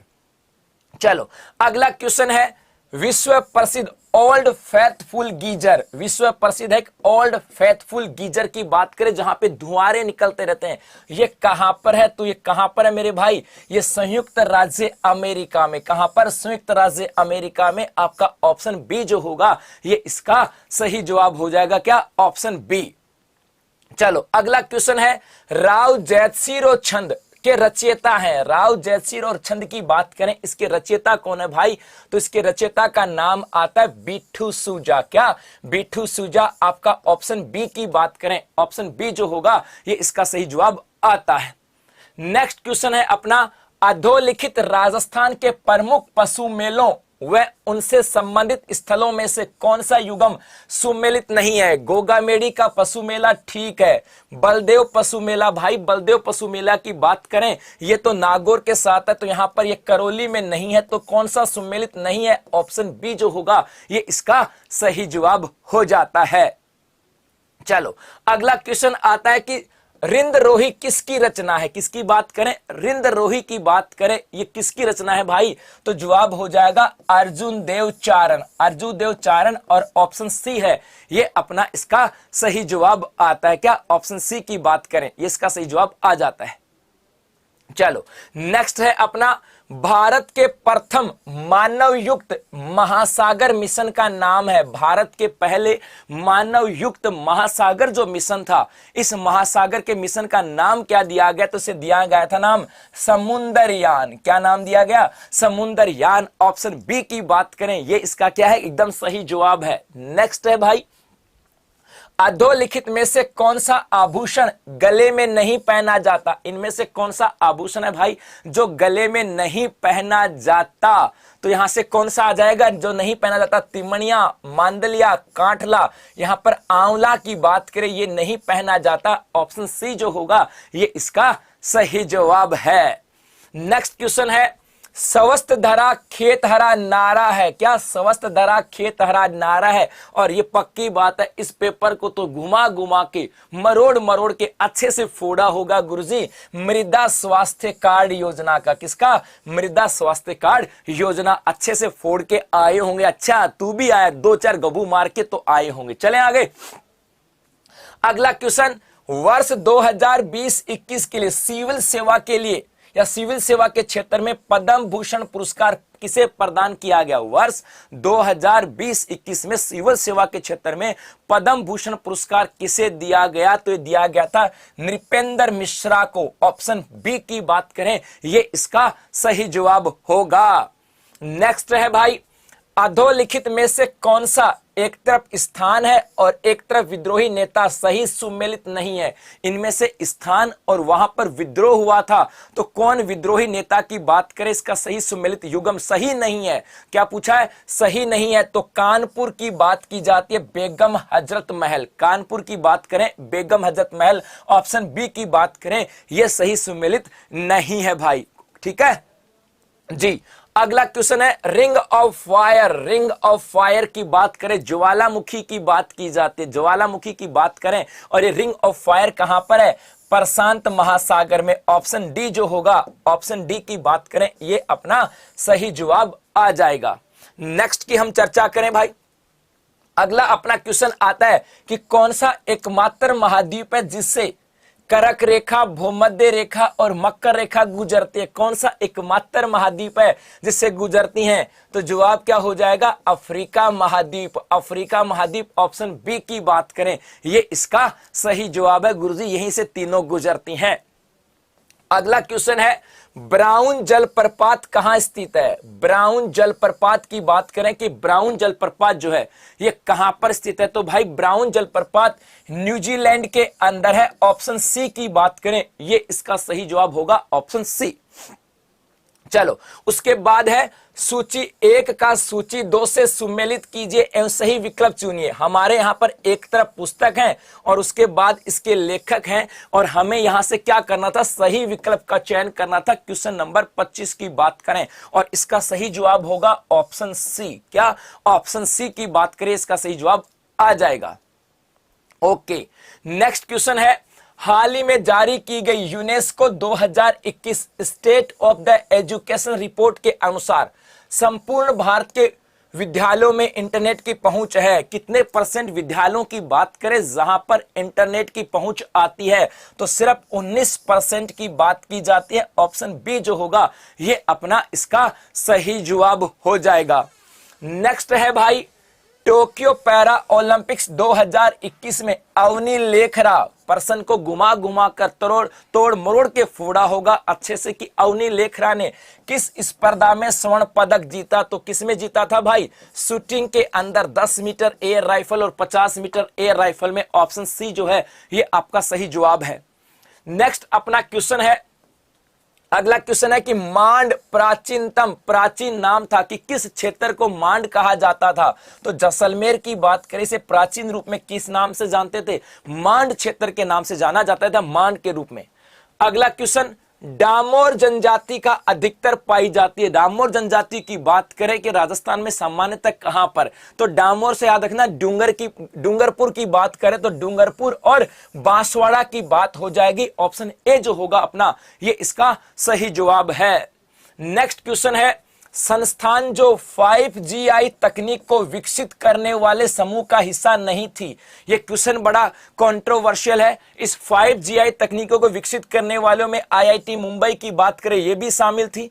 IIT हैदराबाद की बात करें, यह भी शामिल थी। Centre of excellence in wireless technology ये भी थी, और IIT मद्रास की बात करें, चारों थी यहां पर। तो अब इसको हम लोग स्टार के साथ छोड़ते हैं। क्या स्टार? अब देखो यहां पर किसकी बात करें भाई, गवर्नमेंट किस रूप में मानते हैं, लेकिन यहां पर हम बात करें चारों संस्थान की बात करें, ये चारों की चारों 5GI तकनीकी को विकसित करने वाली का हिस्सा आता है। चारों थी, तो इसको हम लोग हो सकता है क्वेश्चन डिलीट भी हो जाए बाद में। चलो, अगला क्वेश्चन है, माही नदी का किनारा क्या कहलाता है? माही नदी की बात करें, इस माही नदी के किनारे क्या कहलाते हैं भाई? कांठल कहलाते हैं। और ऑप्शन होगा 56 का मैदान तो मैदान है, कांठल किनारे थे। ऑप्शन ए जो होगा ये इसका सही जवाब है, ऑप्शन ए। पक्का पक्का भाई, आप सभी को बहुत सारी शुभकामनाएं। जिनका पेपर कल है उनको लिए बहुत सारी शुभकामनाएं, और जिनका पेपर हो गया है इनको मेंस के लिए शुभकामनाएं भाई। अगला है राव रायसिंह को राजपूताने का करण किसने कहा? राव रायसिंह को राजपूताने के करण की बात करें, ये किसने कहा था राजपूताने का करण? तो जवाब आ जाएगा मुंशी देवी प्रसाद। ऑप्शन सी की बात करें, ये इसका सही जवाब आता है। नेक्स्ट क्वेश्चन है, कौन से लोक देवता को ऊंटों के देवता के रूप में पूजा जाता है? किन्हें कहा जाता है ऊंटों के देवता के रूप में? तो किनको कहते हैं? पाबूजी को कहा जाता है। किसको? पाबूजी। ऑप्शन डी की बात करें, ऑप्शन डी जो होगा ये इसका सही जवाब आता है। नेक्स्ट, राजस्थान में किसानों हेतु कृषि में आसानी के लिए कृषक कल्याण कोष का गठन किया गया। और ये कृषक कल्याण कोष का गठन कब किया गया था? 2019 में। और 2019 में भी कब? दिसंबर में। तो यहां पर 16 दिसंबर 2019 ऑप्शन बी जो आपका होगा ये सही जवाब होगा। 1000 करोड़ की राशि के साथ इसका गठन किया गया था, ऑप्शन बी। चलो जी, अगला क्वेश्चन है, रतुवाई लोक नृत्य संबंधित है। रतुवाई की बात करें कि रतुवाई लोक नृत्य किसके संबंध में आता है? तो इसका संबंध मेवात क्षेत्र से आता है। आपका ऑप्शन बी की बात करें, ये इसका सही जवाब होगा क्या? Option B. चलो अगला क्वेश्चन है, निम्नलिखित में से कौन सा कृषि जलवायु खंड क्षेत्रफल के अनुसार राजस्थान में सबसे बड़ा है? इस बार थोड़ा सा चेंजेस कर दिया। हम लोग 10 कृषि जलवायु खंड पढ़ते थे, नहरी क्षेत्र था, शुष्क क्षेत्र था, अति शुष्क, आंशिक सिंचित क्षेत्र था। लेकिन इस बार क्या किया? First A, first two, first C ऐसे कर दिया। तो 10 थे अपने यहां याद रखना, first A, first B, first C, second A, second B, third A, third B, fourth A, fourth B और फिफ्थ ए की बात करें। और इनमें से किसकी बात करें भाई? फर्स्ट सी की बात करें। और फर्स्ट सी की बात करें, यह सबसे बड़ा आता है। ऑप्शन बी जो होगा ये इसका सही जवाब होगा क्या? Option B. नेक्स्ट है, बम रसिया कौन से क्षेत्र का लोक नृत्य है? बम रसिया की बात करें भाई, ये बम रसिया कहां का लोक नृत्य आता है? तो बम नृत्य की बात करें कहां का है? अलवर और भरतपुर। ऑप्शन सी की बात करें, ये इसका सही जवाब हो जाएगा। नेक्स्ट है, विंध्य कगार भूमिया किसका हिस्सा है? कि विंध्य कगार क्षेत्र की बात करें किसका हिस्सा आता है? तो किसका हिस्सा आता है? दक्षिणी पूर्वी राजस्थान के पठार का हिस्सा आता है। ऑप्शन ए की बात करें क्या? ऑप्शन ए जो होगा ये इसका सही जवाब आ जाएगा। नेक्स्ट है अपना, राजपूत पेंटिंग शीर्षक से वर्ष 1916 ईस्वी में किसने पुस्तक लिखी थी? एक वर्ष 1916 में पुस्तक आई थी जिसका नाम था राजपूत पेंटिंग। ये पुस्तक किसके द्वारा लिखी गई? तो आनंद कुमार स्वामी। आनंद कुमार स्वामी। ऑप्शन बी जो होगा ये इसका सही जवाब है, ऑप्शन बी। नेक्स्ट है, भारत में सर्वाधिक लाख उत्पादक राज्य, लाख की बात करें गोंद लाख उसकी बात की जाती है। और भारत में सबसे ज्यादा लाख उत्पादक राज्य कौन सा आता है? झारखंड की बात करेंगे। ऑप्शन ए अपना सही जवाब होगा। नेक्स्ट क्वेश्चन है, सूची 1 का सूची 2 से मिलान कीजिए और नीचे दिए गए कूट में से सही उत्तर का चयन करना है। यहां पर कुछ एक्ट हैं, मॉन्टफोर्ड रिपोर्ट की बात करें, मोतीलाल नेहरू रिपोर्ट, जेवीपी समिति रिपोर्ट और मार्ले मिंटो सुधार आयोग कब आया इसकी बात करें। और इनके आगे सूची 2 में इनकी ईयर दे रखी है और इनको जब हम सम्मिलित करते हैं तो भाई आपका ऑप्शन ए की बात करें, आपका ऑप्शन ए जो है ये इसका सही जवाब हो जाएगा। क्या? ऑप्शन ए इसका सही जवाब होगा कि ए में क्या आएगा? 2 नंबर। मॉन्टफोर्ड रिपोर्ट कब आई थी? वर्ष 1919 में। तो यहां पर जवाब क्या होगा? Option A. शाबाश। उसके बाद अगला है, भारतीय संविधान के किस अनुच्छेद के तहत राजस्थान में मुख्यमंत्री नियुक्त होती है? राजस्थान में मुख्यमंत्री नियुक्ति होती है। तो भाई कौन से संविधान के अनुच्छेद में मुख्यमंत्री की नियुक्ति की बात करें इसका उल्लेख आता है? तो ये अनुच्छेद 164 आता है। कौन सा? 164। ऑप्शन ए की बात करें ये इसका सही जवाब हो जाएगा। नेक्स्ट आ जाता है राजस्थान स्थापना दिवस मनाया जाता है। राजस्थान का स्थापना दिवस कब मनाया जाता है? तो प्रतिवर्ष कब? 23 मार्च को मनाया जाता है। ऑप्शन बी की बात करें, ये इसका सही जवाब है। नेक्स्ट क्वेश्चन है अपना, राजस्थान में जिला आयोजना समिति, जिला आयोजना समिति में कितने सदस्य होते हैं? जिला आयोजना जिले के विकास के संबंध में योजना आती है और इस समिति में सदस्यों की संख्या की बात करें, उनकी समय संख्या होती है 25। ऑप्शन ए जो होगा ये इसका सही जवाब है। नेक्स्ट अपना क्वेश्चन है, अजमेर राजस्थान का छठा संभाग कब बनाया गया? अजमेर की बात करें, राजस्थान का छठा संभाग कब बनाया गया था? तो कब बनाया गया था? 1987 के अंदर। कब? 1987 के अंदर। ऑप्शन बी जो होगा ये इसका सही जवाब है, ऑप्शन बी। हाँ, क्वेश्चन अच्छे थे, क्वेश्चनों का लेवल सबका ही अच्छा था और उन्हीं का नंबर स्कोरिंग हो रही होगी जिनकी मेहनत अच्छी थी। देखो, मेहनत का फल हमेशा मिलता है, ये बशर्ते ये हो सकता है कि कुछ समय लग जाए, लेकिन जिन्होंने मेहनत की थी पूरे जी जान से, पूरे दिल लगाकर जिन्होंने मेहनत की थी, उनके पेपर अच्छा हुआ है और इसी मेहनत का फायदा उनको जब मेन एग्जाम होगी वहां पर भी मिलेगा। और ये भी ध्यान में रखना, अब तैयारी छोड़नी नहीं है, बीच में से कंटिन्यू रखनी है। जिला आपदा प्रबंधन प्राधिकरण का अध्यक्ष कौन होता है? जिला आपदा प्रबंधन प्राधिकरण की बात करें, इसका अध्यक्ष कौन होता है? तो भाई किसकी बात करेंगे? जिला कलेक्टर होता है। ऑप्शन बी जो होगा ये इसका सही जवाब है। नेक्स्ट है अपना, राज्य के राज्यपालों की केंद्र द्वारा नियुक्ति के प्रावधान को लिया गया है कि अपने यहां पर राज्यों में राज्यपाल होगा, किसके द्वारा? केंद्र के द्वारा। ये जो प्रावधान है किस देश से लिए गए, कहां से लाए गए? तो कहां से लाए गए भाई? कनाडा से। कहां से? कनाडा से। ऑप्शन बी की बात करें, ये इसका सही जवाब है। नेक्स्ट क्वेश्चन है अपना, राजस्थान विधानसभा में कितने पद अनुसूचित जनजाति हेतु आरक्षित है? राजस्थान की विधानसभा 15वीं विधानसभा है। देखो, विधानसभा से क्वेश्चन आ रहे हैं, विधानसभा से क्वेश्चन आ रहे हैं तो पक्की बात है कल के एग्जाम के लिए 15वीं विधानसभा को पढ़ लेना। महिला सदस्य कितने, अनुसूचित जाति के कितने, अनुसूचित जनजाति के कितने, पढ़ लेना थोड़ा सा। तो अपने यहां पर अनुसूचित जनजाति हेतु कितने पद आरक्षित आते हैं? तो एसटी की बात करें भाई, कितने आते हैं यहां से?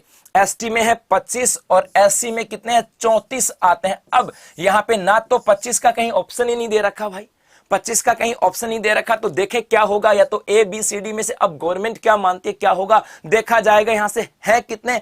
25 और 34। एसटी के कितने हैं? 25 और एससी की बात करें तो कितने हैं? 34। यहां से दोनों चीजें, इसलिए इसको यहां पर हम लोग स्टार लगा सकते हैं कि भाई देखो अब वो क्या मानेगा। हो सकता है नजदीक है तो 24 को मान ले, जो भी होगा अपनी तरफ से। एसटी 25 और एससी 34, ये आपको ध्यान में रखना है। अब वो क्या मानेगा वो अलग चीज है, आपको टिक तो मार के आनी थी, और जो जिस पे भी मार के आया, देखो नजदीक हो सकता है तो 24 को मान ले, नजदीक 28 भी, इसको मान ले, जो भी होगा। ठीक है, चलो अगला क्वेश्चन है, राज्य महिला आयोग के अध्यक्ष पद पर कौन आसीन नहीं रहा? इनमें से कौन राज्य महिला आयोग के अध्यक्ष पद पर आसीन नहीं रहा? इसकी बात करें, कांता कतूरिया थी, लाड कुमारी जैन थी, तारा भंडारी थी, गिरिजा व्यास की बात करें, ये नहीं थी। ये केंद्रीय जो सेंट्रल का जो महिला आयोग है उसके अंदर अध्यक्ष रही हुई है, अपने यहां से नहीं थी गिरिजा व्यास। तो ऑप्शन डी जो होगा ये इसका सही जवाब है।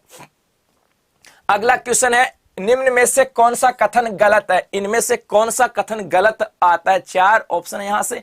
पहला, महाधिवक्ता का पारिश्रमिक राज्यपाल द्वारा निर्धारित किया जाता है। ठीक है भाई, महाधिवक्ता का यह कर्तव्य होगा कि वह राज्य सरकार को विधिक मामलों में सलाह दे, यह भी ठीक है भाई। महाधिवक्ता राज्यपाल के प्रसाद पर्यंत पद धारण करेगा। ठीक है भाई, तो 3 ठीक है। तो ऑप्शन डी जो होगा ये इसका सही जवाब है कि यह कथन क्या है? गलत है। क्या यह कथन गलत है? ऑप्शन डी की बात करें।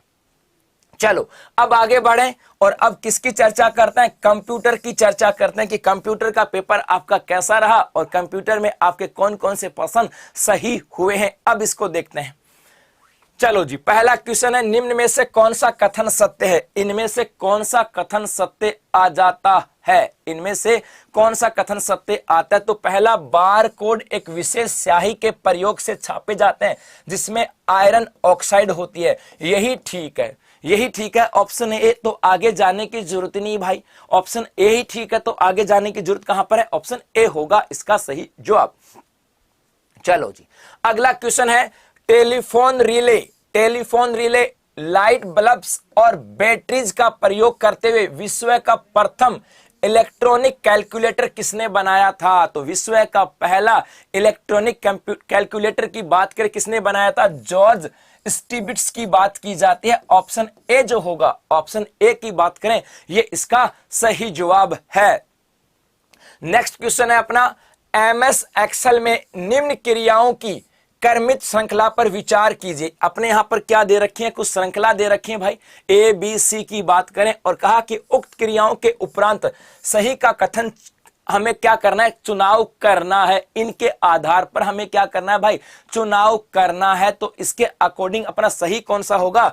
ऑप्शन सी जो होगा ये सही होगा कि रेंज की प्रत्येक सेल में 100 प्रविष्ट हुआ। रेंज की प्रत्येक सेल में 100 प्रविष्ट हुआ, अर्थात हमें ये करना है, उसके बाद सेकंड ये करना है और थर्ड ये। हमें कीबोर्ड एमएस एक्सेल में जाना, सबसे पहले सेल रेंज A1 पे आकर के E10 का चयन करना है, कीबोर्ड पे 100 दबाना है और कंट्रोल एंटर दबाएंगे तो क्या निकल के आएगा? तो ऑप्शन सी निकल के आएगा। क्या? ऑप्शन सी निकल के आएगा।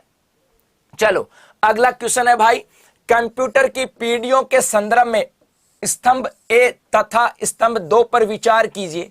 और यहां पर यह कहा गया कि स्तंभ ए तथा स्तंभ 2 का सुमेल है। इसका सुमेल करना था कि भाई पहला ये कि ट्रांजिस्टर कब आया, VLSI कब आई, मशीन लैंग्वेज परम, और ये कौन कौन सी पीढ़ी के साथ बातें आ जाते हैं। तो यहां पर ऑप्शन सी होगा, ये इसका सही जवाब है। क्या? ऑप्शन सी की बात करें, इसका सही जवाब हो जाएगा। चलो जी आगे देखो, नेक्स्ट है एमएस पावर पॉइंट में स्लाइड शो के शुरुआत से चलाने के लिए प्रयुक्त की जाने वाली कुंजी है। हम एमएस पावर पॉइंट को जब चलाएं ताकि वो पूरी स्क्रीन पर आ जाए तो एक शॉर्ट की दबाते हैं, और जैसे वो शॉर्ट की दबाई कौन सी? F5, तो वो शॉर्ट की पूरे क्या इसके ऊपर स्क्रीन के ऊपर आ जाती है। तो ऑप्शन सी जो होगा ये इसका सही जवाब है। पावर पॉइंट बनाने के बाद F5 दबाओगे तो कौन सी आ जाएगी? पूरे स्क्रीन पे आ जाएगी। ऑप्शन सी होगी भाई यहां से। चलो अगला क्वेश्चन है भाई, IEE 1394 है। IEE 1394 है, ये क्या है भाई? तो याद रखना यह एक फायर वायर है। ऑप्शन ए आपका सही जवाब होगा। क्या? Option A. नेक्स्ट क्वेश्चन है, निम्न में से कौन सा मुख्य मेमोरी में प्रयोग में आता है? निम्न में से कौन सा मुख्य मेमोरी में प्रयोग में आता है? तो मुख्य मेमोरी के रूप में हम लोग किसकी प्रयोग में लेते हैं? तो DRM की, DRAM की बात करें, ऑप्शन ए जो होगा ये अपना सही जवाब होगा।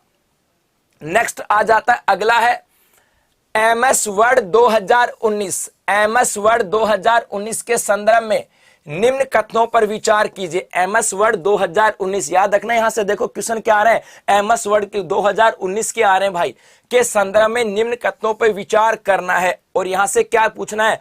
उपरोक्त कथनों में से कौन सा सत्य है? यहां से इनमें से कौन सा कथन सत्य है? पहला कथन है कंट्रोल N दबाकर आप एक नया डॉक्यूमेंट बना सकते हैं। जो भी होगा, टेम्पलेट्स जो फॉर्मेट देती है, जो एक डॉक्यूमेंट को उसका स्वरूप प्रदान करती है। इसमें पूछा गया कि इनमें से कौन सा कथन सत्य आता है। तो यहां पर ऑप्शन सी जो होगा ये इसका सही जवाब है कि 1 और 2 ये दोनों क्या है? सत्य है। ऑप्शन सी, ऑप्शन सी भाई। चलो अगला है, निम्न में से कौन सी इंटरनेट सेवा आपके ऑफिस के कंप्यूटर को घर से एक्सेस करने के लिए उपयुक्त है? कि कौन सी कंप्यूटर या कौन सी इंटरनेट की सेवा है जो आपके ऑफिस के कंप्यूटर को आप घर बैठे भी एक्सेस कर सकते हो? मतलब ऑफिस में जो कंप्यूटर था वो फाइलें आपके घर पे भी आ जाएं। इसके लिए कौन से, किसकी बात करें हम लोग? इंटरनेट सेवा की बात की जाती है, तो ये आता है टेलनेट की बात करेंगे। ऑप्शन ए जो होगा ये इसका सही जवाब आ जाएगा। चलो अगला है, किसके लिए इंटरप्रेटर ट्रांसलेटर की तरह प्रयोग में लाया जाता है? किसके लिए इंटरप्रेटर जो है वो ट्रांसलेटर की तरह प्रयोग में लाया जाता है? किसके लिए इंटरप्रेटर की बात की जाती है भाई? तो किसके लिए? याद रखना, हाई लेवल लैंग्वेज के लिए ट्रांसलेटर की तरह प्रयोग में लाया जाता है। तो आपका ऑप्शन ए की बात करें ये इसका सही जवाब हो जाएगा। चलो अब आगे चलें और अब हम चर्चा करेंगे इंग्लिश की। वैसे मुझे विश्वास है कि इंग्लिश तो अपनी राजस्थान वालों की सबकी वैसे ही अच्छी है, तो इंग्लिश के तो पक्की बात है 10 क्वेश्चनों की पूरी खोपड़ी का पूरा पोस्टमार्टम करके आए होंगे भाई। इधर से भी सुई लगाई होगी, इधर से भी लगाई होगी, क्योंकि इंग्लिश तो अपनी बेहतर है ही, पैदा होते हमें इंग्लिश तो बेहतर आती है, तो यहां से 10 के 10 तो आपके बने होंगे, ऐसा तो मुझे विश्वास है। चलो देखो, हाँ जी, complete the sentence selecting the correct preposition from the given options की अपने यहां पर दिए गए ऑप्शंस में से एक प्रीपोजिशन को चूज करना है और इस सेंटेंस को क्या करना है, कंप्लीट करना है। और यहां पे इसकी बात करें तो a new bride is being built, तो इसका जवाब क्या हो जाएगा, on the river. The new bridge is being built on the river, तो यहां पर ऑन हो जाएगा ऑप्शन बी की एक नया पुल बनाया गया है। ऑप्शन बी की बात करें, ये इसका सही जवाब है। चलो अगला है भाई, choose the correct meaning of the idioms की बात करें कि अपने यहां पर एक छोटी सी कहावत सी दे रखी है भाई, फीलिंग अंडर द वेदर। इसका मतलब क्या होता है भाई, फीलिंग अंडर द वेदर, इसका मतलब क्या होगा, तो इसका मतलब क्या होगा, to feel ill. To feel ill की बात करें, ऑप्शन बी जो होगा ये इसका सही जवाब है। चलो नेक्स्ट है, match the idioms in column A with their meanings listed in the column B. अर्थात यहां पर एक की बात करें, इसमें कुछ इडियम्स दी गई हैं और इनकी मीनिंग जो है ये हमारे यहां पर कॉलम बी में दे रखी है कि भाई इसका मतलब क्या होगा, इसका मतलब क्या होगा। और जब हम लोग इसको देखते हैं तो इसका सही जवाब क्या होता है, ऑप्शन सी जो होगा ये इसका सही जवाब है। पक्का बताना भाई, इस प्रश्न में किस किसने तुक्का मारा है, इस प्रश्न में तुक्का किस किसने मारा है वो जरूर बताएं, यहां से ये जरूर बताएंगे, क्योंकि इतना बड़ा क्वेश्चन और अंग्रेजी में गुरुजी पढ़े कैसे, पढ़ने में ही सांस फूल गई होंगी, तो यहाँ पे तुक्का किस किसने मारा ये जरूर बताना। हाँ, ये किसने अक्कड़ बक्कड़ बम्बे बो ये टिक मारा या जय माता दी बोल के टुक किसने मारा ये बताना भाई, इसमें किसने मारा, क्योंकि बाकी में तो चलो ठीक था, यहाँ पर तो इतना बड़ा उत्तरी की मरवा दिया है ना। चलो कोई बात नहीं, ऑप्शन सी जो होगा ये इसका सही जवाब है।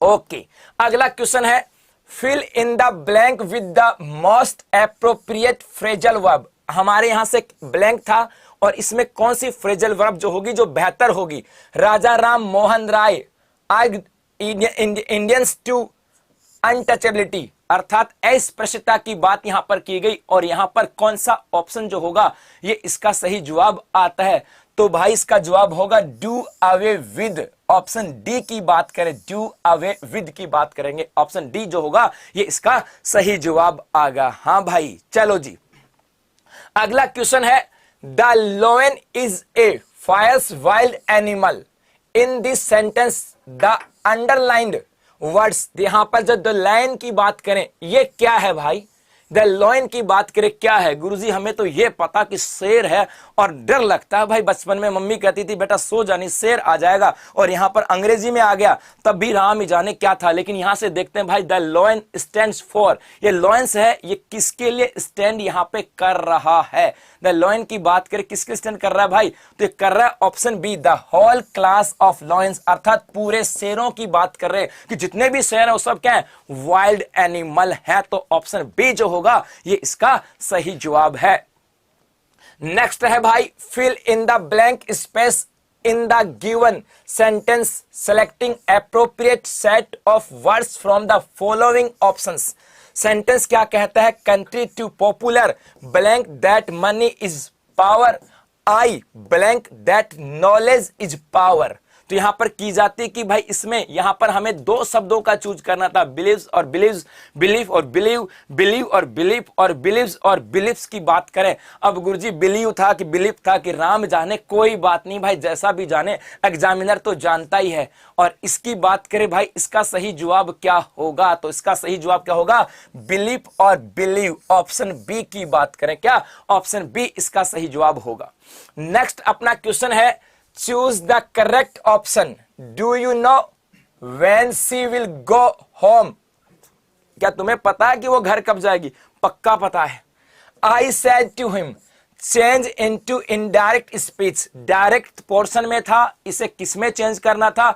इनडायरेक्ट के अंदर इसको चेंज करना था। और इसका जवाब क्या होगा? तो इसका जवाब हो जाएगा भाई, I asked him if he knew when she would got home. Option B की बात करें, ये इसका सही जवाब हो जाएगा। चलो अगला है, fill in the blank space in the sentence choosing the right alternative from the given option। A kangaroo can jump और ब्लैंक है ए रैबिट की एक कंगारू एक रैबिट से ऊंचा जंप लगा सकता है, अर्थात यहां पे तुलना की है, इसका मतलब हायर की बात की जाएगी। ऑप्शन बी, हायर देन ए रैबिट, ऑप्शन बी जो होगा ये इसका सही जवाब है। नेक्स्ट है भाई, change the voice of the following and choose the correct option. यहां पर हमें क्या दे रखा? वॉइस की बात करें, डायरेक्ट एक्टिव और पैसिव वॉइस की बात की जा रही है। There is no charge to make against him, और इसे पैसिव में कन्वर्ट करना था। There is no charge to make against him, passive में इसे चेंज करना था। क्या पैसिव में से चेंज करना था? तो ऑप्शन बी जो होगा इसका सही जवाब है, there is no charge to be made against him, option B. और नेक्स्ट है भाई, match the words listed in the column A with their synonyms in column B. यहां पर कॉलम ए में शब्द है और कॉलम बी के अंदर उसका सिनोनिम्स आया है, और हमें इसका क्या करना है? मिलान करना है। और जब हम इसको मिलान करते हैं तो भाई बी ऑप्शन जो होगा ये इसका सही जवाब था। क्या? ऑप्शन बी की बात करें। चलो, और अब होगा हिंदी, तो हमारे साथ हिंदी वाले सर भी हैं, वो बताएंगे कि कौन से प्रश्न सही थे, तो बस मिलान कर लीजिएगा। और सभी को कल के पेपर की भी बहुत सारी शुभकामनाएं, और जिनका पेपर अच्छा हुआ है फर्स्ट और सेकंड का, उनको मेंस के लिए बहुत सारी शुभकामनाएं। आइए सर।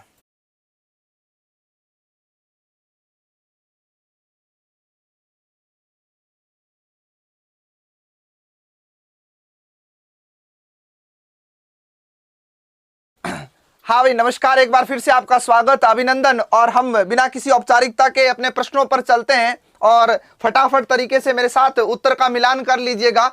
निम्नलिखित में से किस विकल्प में इसने कहा है कि सभी शब्द द्विगु समास के उदाहरण है? बड़ा सरल, बड़ा सहज प्रश्न था मित्रों, यूं कह लो कि मौलिकता से उठाया गया सवाल था।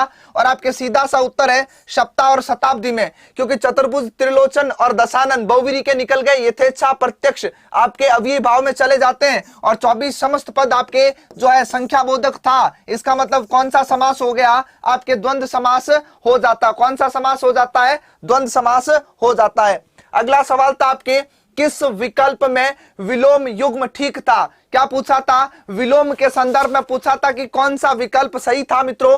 तो आपका मौलिक का अनुदित बिल्कुल आपका उत्तर सही हो जाता है। बाकी मृषण का रुक्ष होता है पूर्व रात्र। यहां पर हो सकता है कंफ्यूजन हुआ होगा, पूर्वान अपरांत दिमाग में आया होगा, लेकिन पूर्व रात्र का अपर रात्र होता है, ध्यान रखना। और मूर्त का अमूर्त होता है, गौण का जो आपके प्रधान होता है। तो आपको किसको याद रखना है? मौलिक के साथ में किसकी बात करनी है? आपके अनुदित की बात करनी है।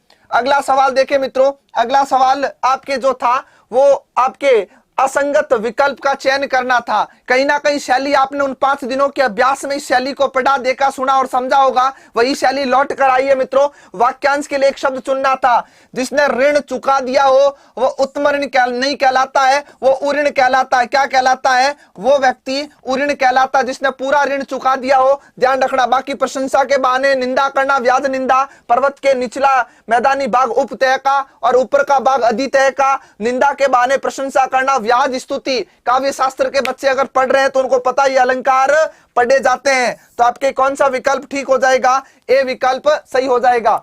उसके बाद में आ जाओ, अगला सवाल मुहावरे के साथ में अर्थ जोड़ना था। तो आपके सिर पर भूत सवार होना, तो सीधा सा ध्यान रखना, धुन में लगा रहना। कहते हैं उस चीज का भूत सवार हो गया था, तो बिल्कुल यहां पर ठीक था। पहले के साथ किसकी बात? तीसरे की।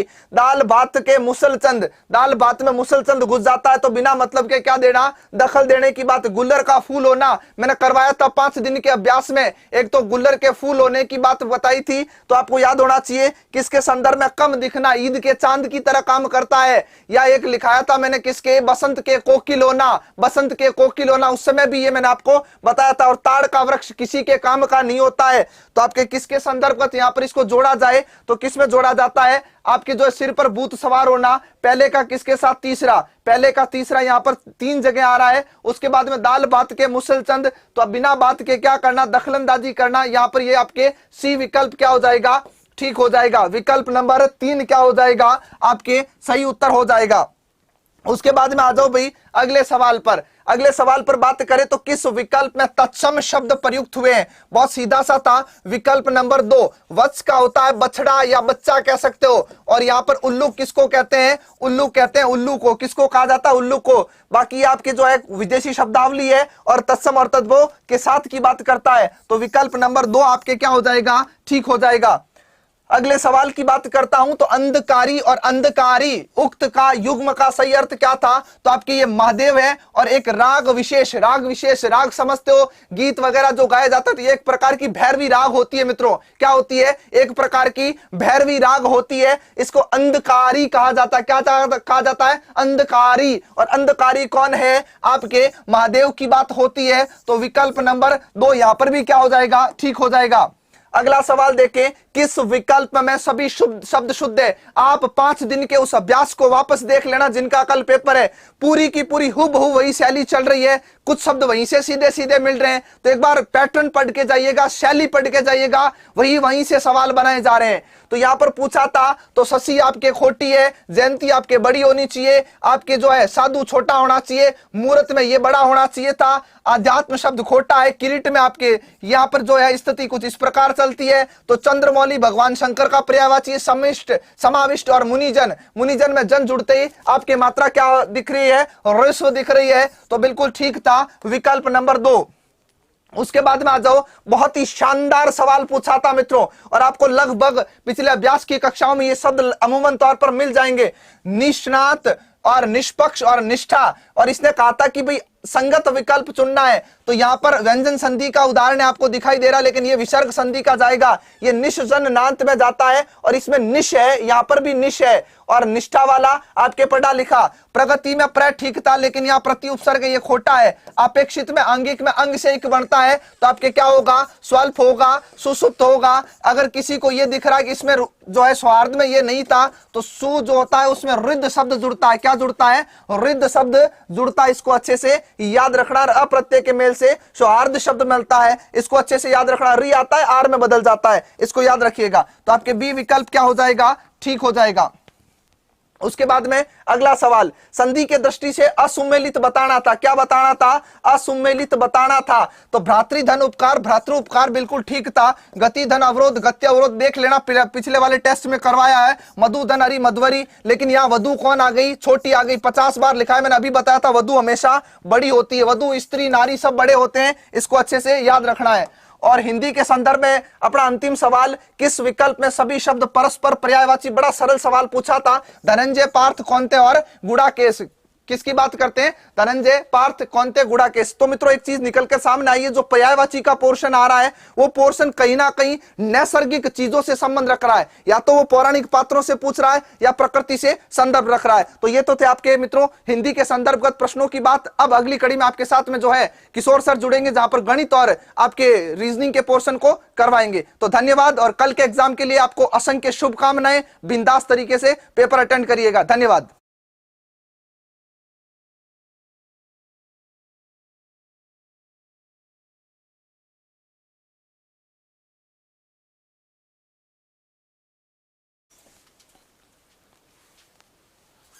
नमस्कार दोस्तों, आप सभी का एक बार फिर से स्वागत और अभिनंदन है। बिल्कुल जल्दी से आप जुड़ जाइएगा और हम क्लास को वापस जहां से स्टार्ट की थी, उन्होंने क्वेश्चंस वहीं से स्टार्ट करते हैं। क्वेश्चंस नंबर नेक्स्ट देखिएगा, क्वेश्चंस नंबर नेक्स्ट देखेंगे आप लोग 41 से। 41 नंबर क्वेश्चंस क्या कह रहा है देखिएगा। अभी बिल्कुल इस बार भी देखो, सेकंड शिफ्ट के अंदर भी मैथ का कुछ जो फर्स्ट शिफ्ट में था वो नहीं आया था सेकंड में। जैसे फर्स्ट शिफ्ट में ट्रिग्नोमेट्री का क्वेश्चन था, इसमें नहीं दिया उन्होंने, ठीक है। पिछली बार क्वेश्चंस आपने इससे दिए थे, परवलय से वगैरह से दिए थे, सदिश अदिश वेक्टर से दिए थे, इस पेपर में नहीं था। मतलब दोनों में अलग थे। अब तीसरे पेपर में क्या आएगा वो तो ऊपर वाला ही जानता है, बिल्कुल। लेकिन जिन विद्यार्थियों के, मैं बता देता हूं, मैथ के अंदर 10 में से जो विद्यार्थी मैथ में 10 में से 6 क्वेश्चंस भी सही कर रहा है वो अच्छी स्थिति के अंदर है भाई। जिन विद्यार्थियों के इतने ही क्वेश्चंस 10 में से जिन विद्यार्थियों के 6 क्वेश्चंस भी सही हो रहे हैं वो अच्छी स्थिति के अंदर है, उन्हें टेंशन लेने की आवश्यकता नहीं है। क्या कह रहे हैं, निम्न प्रश्न नीचे दी गई सूचना पर आधारित हैं, तो बताइएगा R भाग M माइनस के में के M से किस प्रकार से विपरीत है। तो बता देता हूं कि M की बहन अथवा भाई है। बिल्कुल सभी का आंसर यही था कि M की बहन अथवा भाई हैं। क्वेश्चन नंबर नेक्स्ट देखिएगा, बिना कोई टाइम खराब किए जल्दी से हम क्वेश्चंस को करते हैं। निम्नलिखित संख्या में गलत पद ज्ञात कीजिएगा। ये संख्या दे रखी थी, इसमें से आपको गलत पद निकालना था। तो आप लोग यहां से यहां तक देखोगे ना तो 11 ऐड हो रहा है, इसमें देखने पर 22 ऐड हो रहा है, ठीक है, इसमें देखने पर 33 ऐड हो रहा है। इसी प्रकार से इसमें 44, फिर 55, फिर यहाँ पर 66। तो यहाँ पर ये जो ग्रुप बन रहा है, ठीक है, यहाँ पर जो बन रहा है इसकी वजह से यहाँ पर ये क्या हो जाएगा, आपका गलत हो जाएगा। तो आंसर कौन सा हो जाएगा, डी, यानी प्लस के 11 प्लस के 22 प्लस के 33, इस तरह से सीरीज बन रही है, ठीक है। क्वेश्चन नंबर नेक्स्ट देखिएगा, ये एक कथन दे रखा था। कथन क्या दे रखा था, कुछ मशकरे पुरुष है, कोई भी पुरुष, ठीक है, कोई भी पुरुष साइकिल नहीं है। तो निष्कर्ष थे कोई भी मस्करा, इस 4 निष्कर्ष दे रखे थे। आपको पूछा कि कौन सा अनुसरण करता है, ठीक है, कौन सा अनुसरण करता है ये हमसे पूछा था। तो इस क्वेश्चन का जो आंसर है वो क्या आ जाएगा, बी, केवल और केवल कौन सा, फोर्थ अनुसरण करता है। बिल्कुल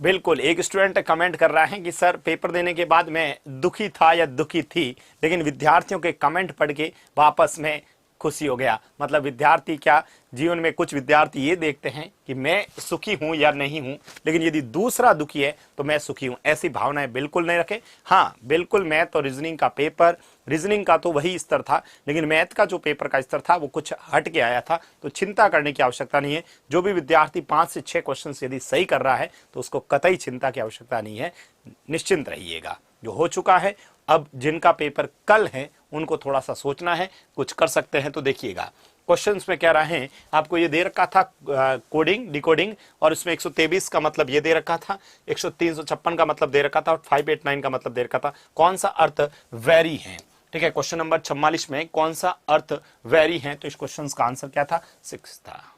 बिल्कुल, तो इसलिए चिंता कतई करने की आवश्यकता नहीं है। ये आपको दे रखा था, और इसमें क्वेश्चन मार्क में क्या कह रहा है, इन दोनों का अंतर करना, 3 का क्यूब करना, इन दोनों का अंतर करना, 6 का क्यूब करना, इन दोनों का अंतर करना, 3 का क्यूब करना, तो इन दोनों का अंतर 5 का क्यूब 125। तो आपका जो आंसर है बिल्कुल।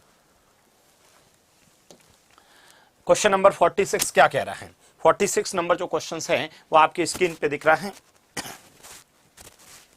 46 नंबर जो क्वेश्चन है, ठीक है, इसमें कह रहा है सभी सतहों की सभी भुजाओं पर 2 सेंटीमीटर चौड़ी हरी पट्टी के साथ 10 सेंटीमीटर भुजा वाले एक घन को लाल रंग से रंगा गया है। इस घन को समान आकार के 125 छोटे, ठीक है, 125 छोटे घनों में काटा गया है। तो कम से कम एक रंगी हुई सतह वाले घन कितने होंगे। आपसे पूछा है कम से कम एक रंगी वाली सतह पूछी है, तो इसका आंसर 98 था। टोटल 125 छोटे घन मतलब भुजा कितनी हो गई, 5 की। बिल्कुल। क्वेश्चन नंबर 47 देखिएगा, एक निश्चित कूट भाषा में, देखो फिर से एक क्वेश्चन आ गया है। DAN 357 दे रखा है, SON का वैल्यू दे रखा है, LOTS का दे रखा है, LON का दे रखा है, और स्कॉटलैंड का वैल्यू दे रखा है। तो आपसे पूछा है कि C का कूट किसके बराबर होगा, C का कूट किसके बराबर होगा। तो आंसर कितना हो जाएगा, 6 इस क्वेश्चन का आंसर होगा। अगले क्वेश्चंस में 48 में ट्राइंगल्स पूछे थे, पिछले क्वेश्चंस में त्रिभुजों की संख्या पूछी थी। रीजनिंग का वो स्तर है, सेम का सेम जो पिछले पेपर में था वो का वो है। इसमें आपको फिर से पूछा था नंबर ऑफ त्रिभुज कितने हैं, टोटल त्रिभुजों की संख्या कितनी है। तो इसका आंसर कितना हो जाएगा, 16 आपका होगा। बिल्कुल पेपर एकदम मस्त वाला था, तो चिंता करने की जरूरत नहीं है। सर हमारा आशीर्वाद, उत्कर्ष परिवार का आशीर्वाद हमेशा आपके साथ में है, तो इसमें कतई चिंता करने की आवश्यकता नहीं। भाई जो प्रश्न हम लोगों ने पढ़ा ही नहीं, आपको ना आपने पढ़ा ना किसी टीचर ने पढ़ाया है, ऑल ओवर राजस्थान के अंदर हम सभी ने 10th स्टैंडर्ड को ध्यान में रखते हुए पढ़ाया है। सिलेबस में लिखा था, ठीक है, एकदम 10वीं स्तर, तो उन्होंने 12th का कैसे पूछ लिया है, ठीक है, ये तो उन्होंने गलत किया है, ठीक है। इसलिए अपने को चिंता करने की आवश्यकता नहीं है। जिन विद्यार्थियों के इन दोनों शिफ्ट के अंदर 5 से 6 प्रश्न यदि सही है तो वो अच्छी स्थिति के अंदर है, उन्हें कतई चिंता करने की आवश्यकता नहीं है। और कल भी यदि ऐसा पेपर मिल जाए, सेम इसी टाइप से 12th 11th का आ जाए, तो उन विद्यार्थियों को कोई घबराने की जरूरत कतई नहीं है। ये दिमाग में बैठा के जाइएगा। हाँ, मैथ और रीजनिंग के अंदर बिल्कुल, मैथ और रीजनिंग दोनों में मिलाकर, ठीक है, जिसके 14-15 प्रश्न सही है, बहुत अच्छी स्थिति में मैथ में कर सकते थे आप, कतई चिंता करने की आवश्यकता नहीं है। हमारा ये अगला क्वेश्चन क्या कह रहा है देखिएगा, ये एक निष्कर्ष दे रखा है। कुछ मित्र एक बेंच पर बैठे थे, ए बी के पास बैठा था, सी डी के पास बैठा था, डी ई के पास नहीं बैठा है, ई बेंच के बाएं तरफ किनारे पर बैठा है, सी दाएं तरफ दूसरे स्थान पर बैठा है। इस तरह से आपसे पूछा था, ए बीच में बैठा है, ए किसके बीच में बैठा है, ये हमसे पूछा था। ए किसके बीच में बैठा है, बी और सी के बीच में ए बैठा है, बिल्कुल। अगला क्वेश्चन 50वां नंबर देखो, 50वें में बहुत आसान सी सीरीज दे रखी थी, 50 के अंदर बहुत आसान सी सीरीज दे रखी थी। ये क्या है, डब्ल्यू एक्स वाई, ठीक है, W X Y Z, W X Y Z, W W X X Y Y, फिर क्या है जेड जेड, ठीक है, फिर W W W X X X Y Y Y Z Z Z, ठीक है। इस तरह से ये सीरीज आपको दे रखी थी। तो इस क्वेश्चन का आंसर कौन सा था, सी ऑप्शन से। पहले डब्ल्यू एक्स वाई जेड, फिर W W X X Y Y Z Z, फिर W W W X X X, इस तरह से ये सीरीज दे रखी थी। क्वेश्चन नंबर नेक्स्ट देखिएगा, नेक्स्ट नंबर जो क्वेश्चन है इसको आप लोग क्या कर सकते हैं, वैल्यू पुट करके भी कर सकते थे। वैल्यू पुट करके में बी और सी की जो वैल्यू पुट करते, ए और बी की जो वैल्यू पुट करते, उसके हिसाब से आंसर इसका जो आ रहा था -1। बी की वैल्यू 2 रखिएगा, सी की वैल्यू 1, -1, और उसके बाद में आप क्या, बी की वैल्यू 2, सी की वैल्यू -1, और जो इधर आप लोग देखेंगे बी की वैल्यू यहाँ पर में, ठीक है, कितनी दे दी 2, सी की वैल्यू 1 अपने को आना चाहिए था, यहाँ पर कितना आना चाहिए, वापस 1, तो इसको वैल्यू पुट करने से आंसर -1। ये भी, ये जो क्वेश्चन था, ये क्वेश्चंस भी सेकंड ग्रेड मैथ के अंदर ये क्वेश्चंस दे रखा था भाई, सेकंड ग्रेड मैथ के अंदर क्वेश्चंस कुछ किताब के अंदर दे रखा था। ये वाला क्वेश्चंस है, ये भी आपके सेकंड ग्रेड के अंदर आप लोग है तो 11th के अंदर, 11th की जो बुक है उसके अंदर दे रखा था। और इस क्वेश्चंस का जो आएगा वो उससे क्या बनेगा, समबाहु त्रिभुज बनेगा, बिल्कुल। क्वेश्चन नंबर देखो, 10 व्यक्तियों को 4 कुर्सियों पर कितने प्रकार से व्यवस्थित किया जा सकता है। बिल्कुल, ये जो क्वेश्चंस हैं ये आपके 10th के स्टैंडर्ड के अंदर दे भी रखा है क्वेश्चंस में। बिल्कुल ये वाला क्वेश्चन है, 10 व्यक्तियों को 4 कुर्सी पर, 4 कुर्सी पर पहले कुर्सी पर 10 जने बैठ सकते हैं, दूसरी कुर्सी पर 9 जने बैठ सकते हैं, उसके बाद 8, और इसके बाद इन सभी को मल्टीपल कर देना। आप लोगों का आंसर आ गया था 5040। अगला ये वाला क्वेश्चन था, इसमें विस्तार में पदों की संख्या पूछी थी। तो ये a माइनस बी, ये a प्लस बी, तो फॉर्मूला हो गया आपका एक्स स्क्वायर माइनस का 9y स्क्वायर, और ये 2 बार चला जाएगा तो ये 6, ठीक है, तो इसकी पावर में कितना आ जाएगा 6। अब देखो विस्तार की पदों की संख्या 6 + 1 n+1 होता है, तो आंसर कितना आ गया 7। इस क्वेश्चन का आंसर आ जाएगा, बिल्कुल। अगले क्वेश्चंस में 55 नंबर क्वेश्चंस, किसी संख्या के 65% एवं उसी संख्या के 35% का अंतर आपको दे रखा था। तो इन दोनों का आप लोग अंतर करिएगा और इसमें डिवाइड करके 50 से मल्टीपल कर दीजिएगा। इसमें आप लोगों को क्या करना था, इसमें भाग देके कैलकुलेशंस करने थे, आंसर कितना आ जाएगा 37। इस क्वेश्चन का आंसर हो जाएगा, बिल्कुल सिंपल सा। 65% और 35% का अंतर करिएगा, इसमें भाग दे दीजिएगा और 50 से गुणा कर दीजिए, आप लोगों का आंसर आ जाएगा। क्वेश्चन में मूलों का हरात्मक माध्यम पूछा है। हरात्मक माध्यम का फॉर्मूला क्या होता है सर, 2ab/a + b होता है, ठीक है, यानी हमें पहले a b निकालना है, उसके बाद a + b। a b क्या होता है, ठीक है, मूलों का गुणनफल क्या होता है, मूलों का गुणनफल c/a होता है, और इसका -b/a। c और b की वैल्यू निकालिए, आपका आंसर आ जाएगा। आपका आंसर कितना आ जाएगा, चौथा ऑप्शन, बिल्कुल। ये यूपी के एग्जाम्स के अंदर आया था, अभी है लेटेस्ट, उसमें भी ये प्रश्न है। 2 पासे फेंकने पर 2 अंकों के योग 7 या 11 आने की जो प्रायिकता है वो आपसे पूछिए। आंसर कितना था 9/2/9। कैसे, अंकों के योग का एक टेबल आप लोगों को पता होगा, ठीक है, बिल्कुल। 12th के अंदर, 11th के अंदर, 10th के अंदर ये तो भीतर भी रखा है। इधर योग जो होता है, ठीक है, योग क्या हो सकता है, और उसमें रिजल्ट जो है वो, ठीक है, या योग 2 हो सकता है, 3 हो सकता है, 4, 5, 6, 7, 8, 9, 10, 11 और 12।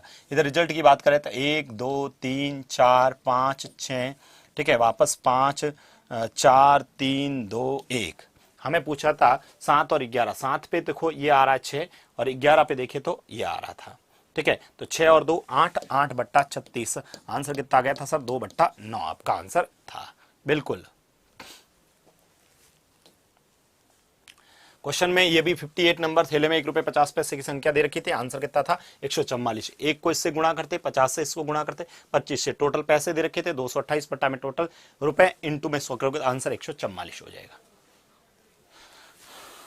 अगला क्वेश्चन 59 नंबर। एक समषटभुज और समबाहु त्रिभुज का परिमाप समान है।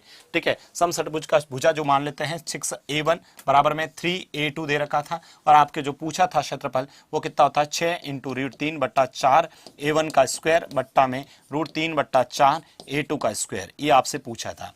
ठीक है, a2 का स्क्वायर। इसको जब सॉल्व करते हैं तो आप लोगों का जो आंसर था 59 नंबर जो क्वेश्चन है उसके अंदर जो आप लोगों का आंसर था वो कितना हो जाएगा 3:2, फॉर्मूले में रखना था।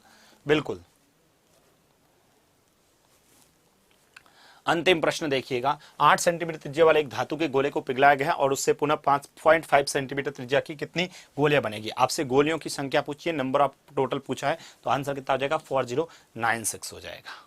4096 अपना आंसर हो जाएगा। इसी के साथ में ये जो क्वेश्चंस थे वो मैंने डिस्कस किए। मैं कुछ बातें आप लोगों को बता देता हूं जिन विद्यार्थियों का कल पेपर है। ठीक है, कल जिन विद्यार्थियों का पेपर है उनको कतई चिंता करने की आवश्यकता नहीं है। आराम से, मजे से, ठीक है, निश्चिंत होकर नींद लीजिए। जहां पर भी आपका सेंटर है, आप होप करता हूं आप सभी पहुंच गए होंगे, तो उनको कतई भी चिंता करने की आवश्यकता नहीं है। ठीक है, अब एक रात में हम तख्ता फ्लट तो नहीं कर सकते हैं, परंतु ये ध्यान रखना है, यदि आप लोग इस टाइप का क्वेश्चंस आता है 11th-12th लेवल का जो पेपर का आ जाता है तो उसमें कतई घबराने की आवश्यकता नहीं है। बिल्कुल, अगले दोनों पेपर के अंदर आप लोगों ने देखे कुछ क्वेश्चंस 11th की किताब से लिए, कुछ 12th की किताब से, कुछ IIT के नोट से भी इन्होंने क्वेश्चंस उठाए हैं, तो उनको कतई भी चिंता करने की आवश्यकता नहीं है। यदि आप लोगों को जो पढ़ाया है उससे रिलेटेड यदि क्वेश्चंस नहीं करके आ रहे हैं तो आप पीछे हैं। ठीक है, उनमें से आप पीछे हैं, तो 5 से 6 क्वेश्चंस तो विद्यार्थी आराम से कर रहा था। पहले शिफ्ट के अंदर भी 5 क्वेश्चंस 10th बेस के थे, बाकी 5 क्वेश्चंस 11th-12th के थे। इसी प्रकार से तो बिल्कुल कतई चिंता करने की आवश्यकता नहीं थी। बिल्कुल, सभी को कल जिनका पेपर है उन सभी को बहुत बहुत शुभकामनाएं अग्रिम। इसी के साथ में थैंक यू सो मच।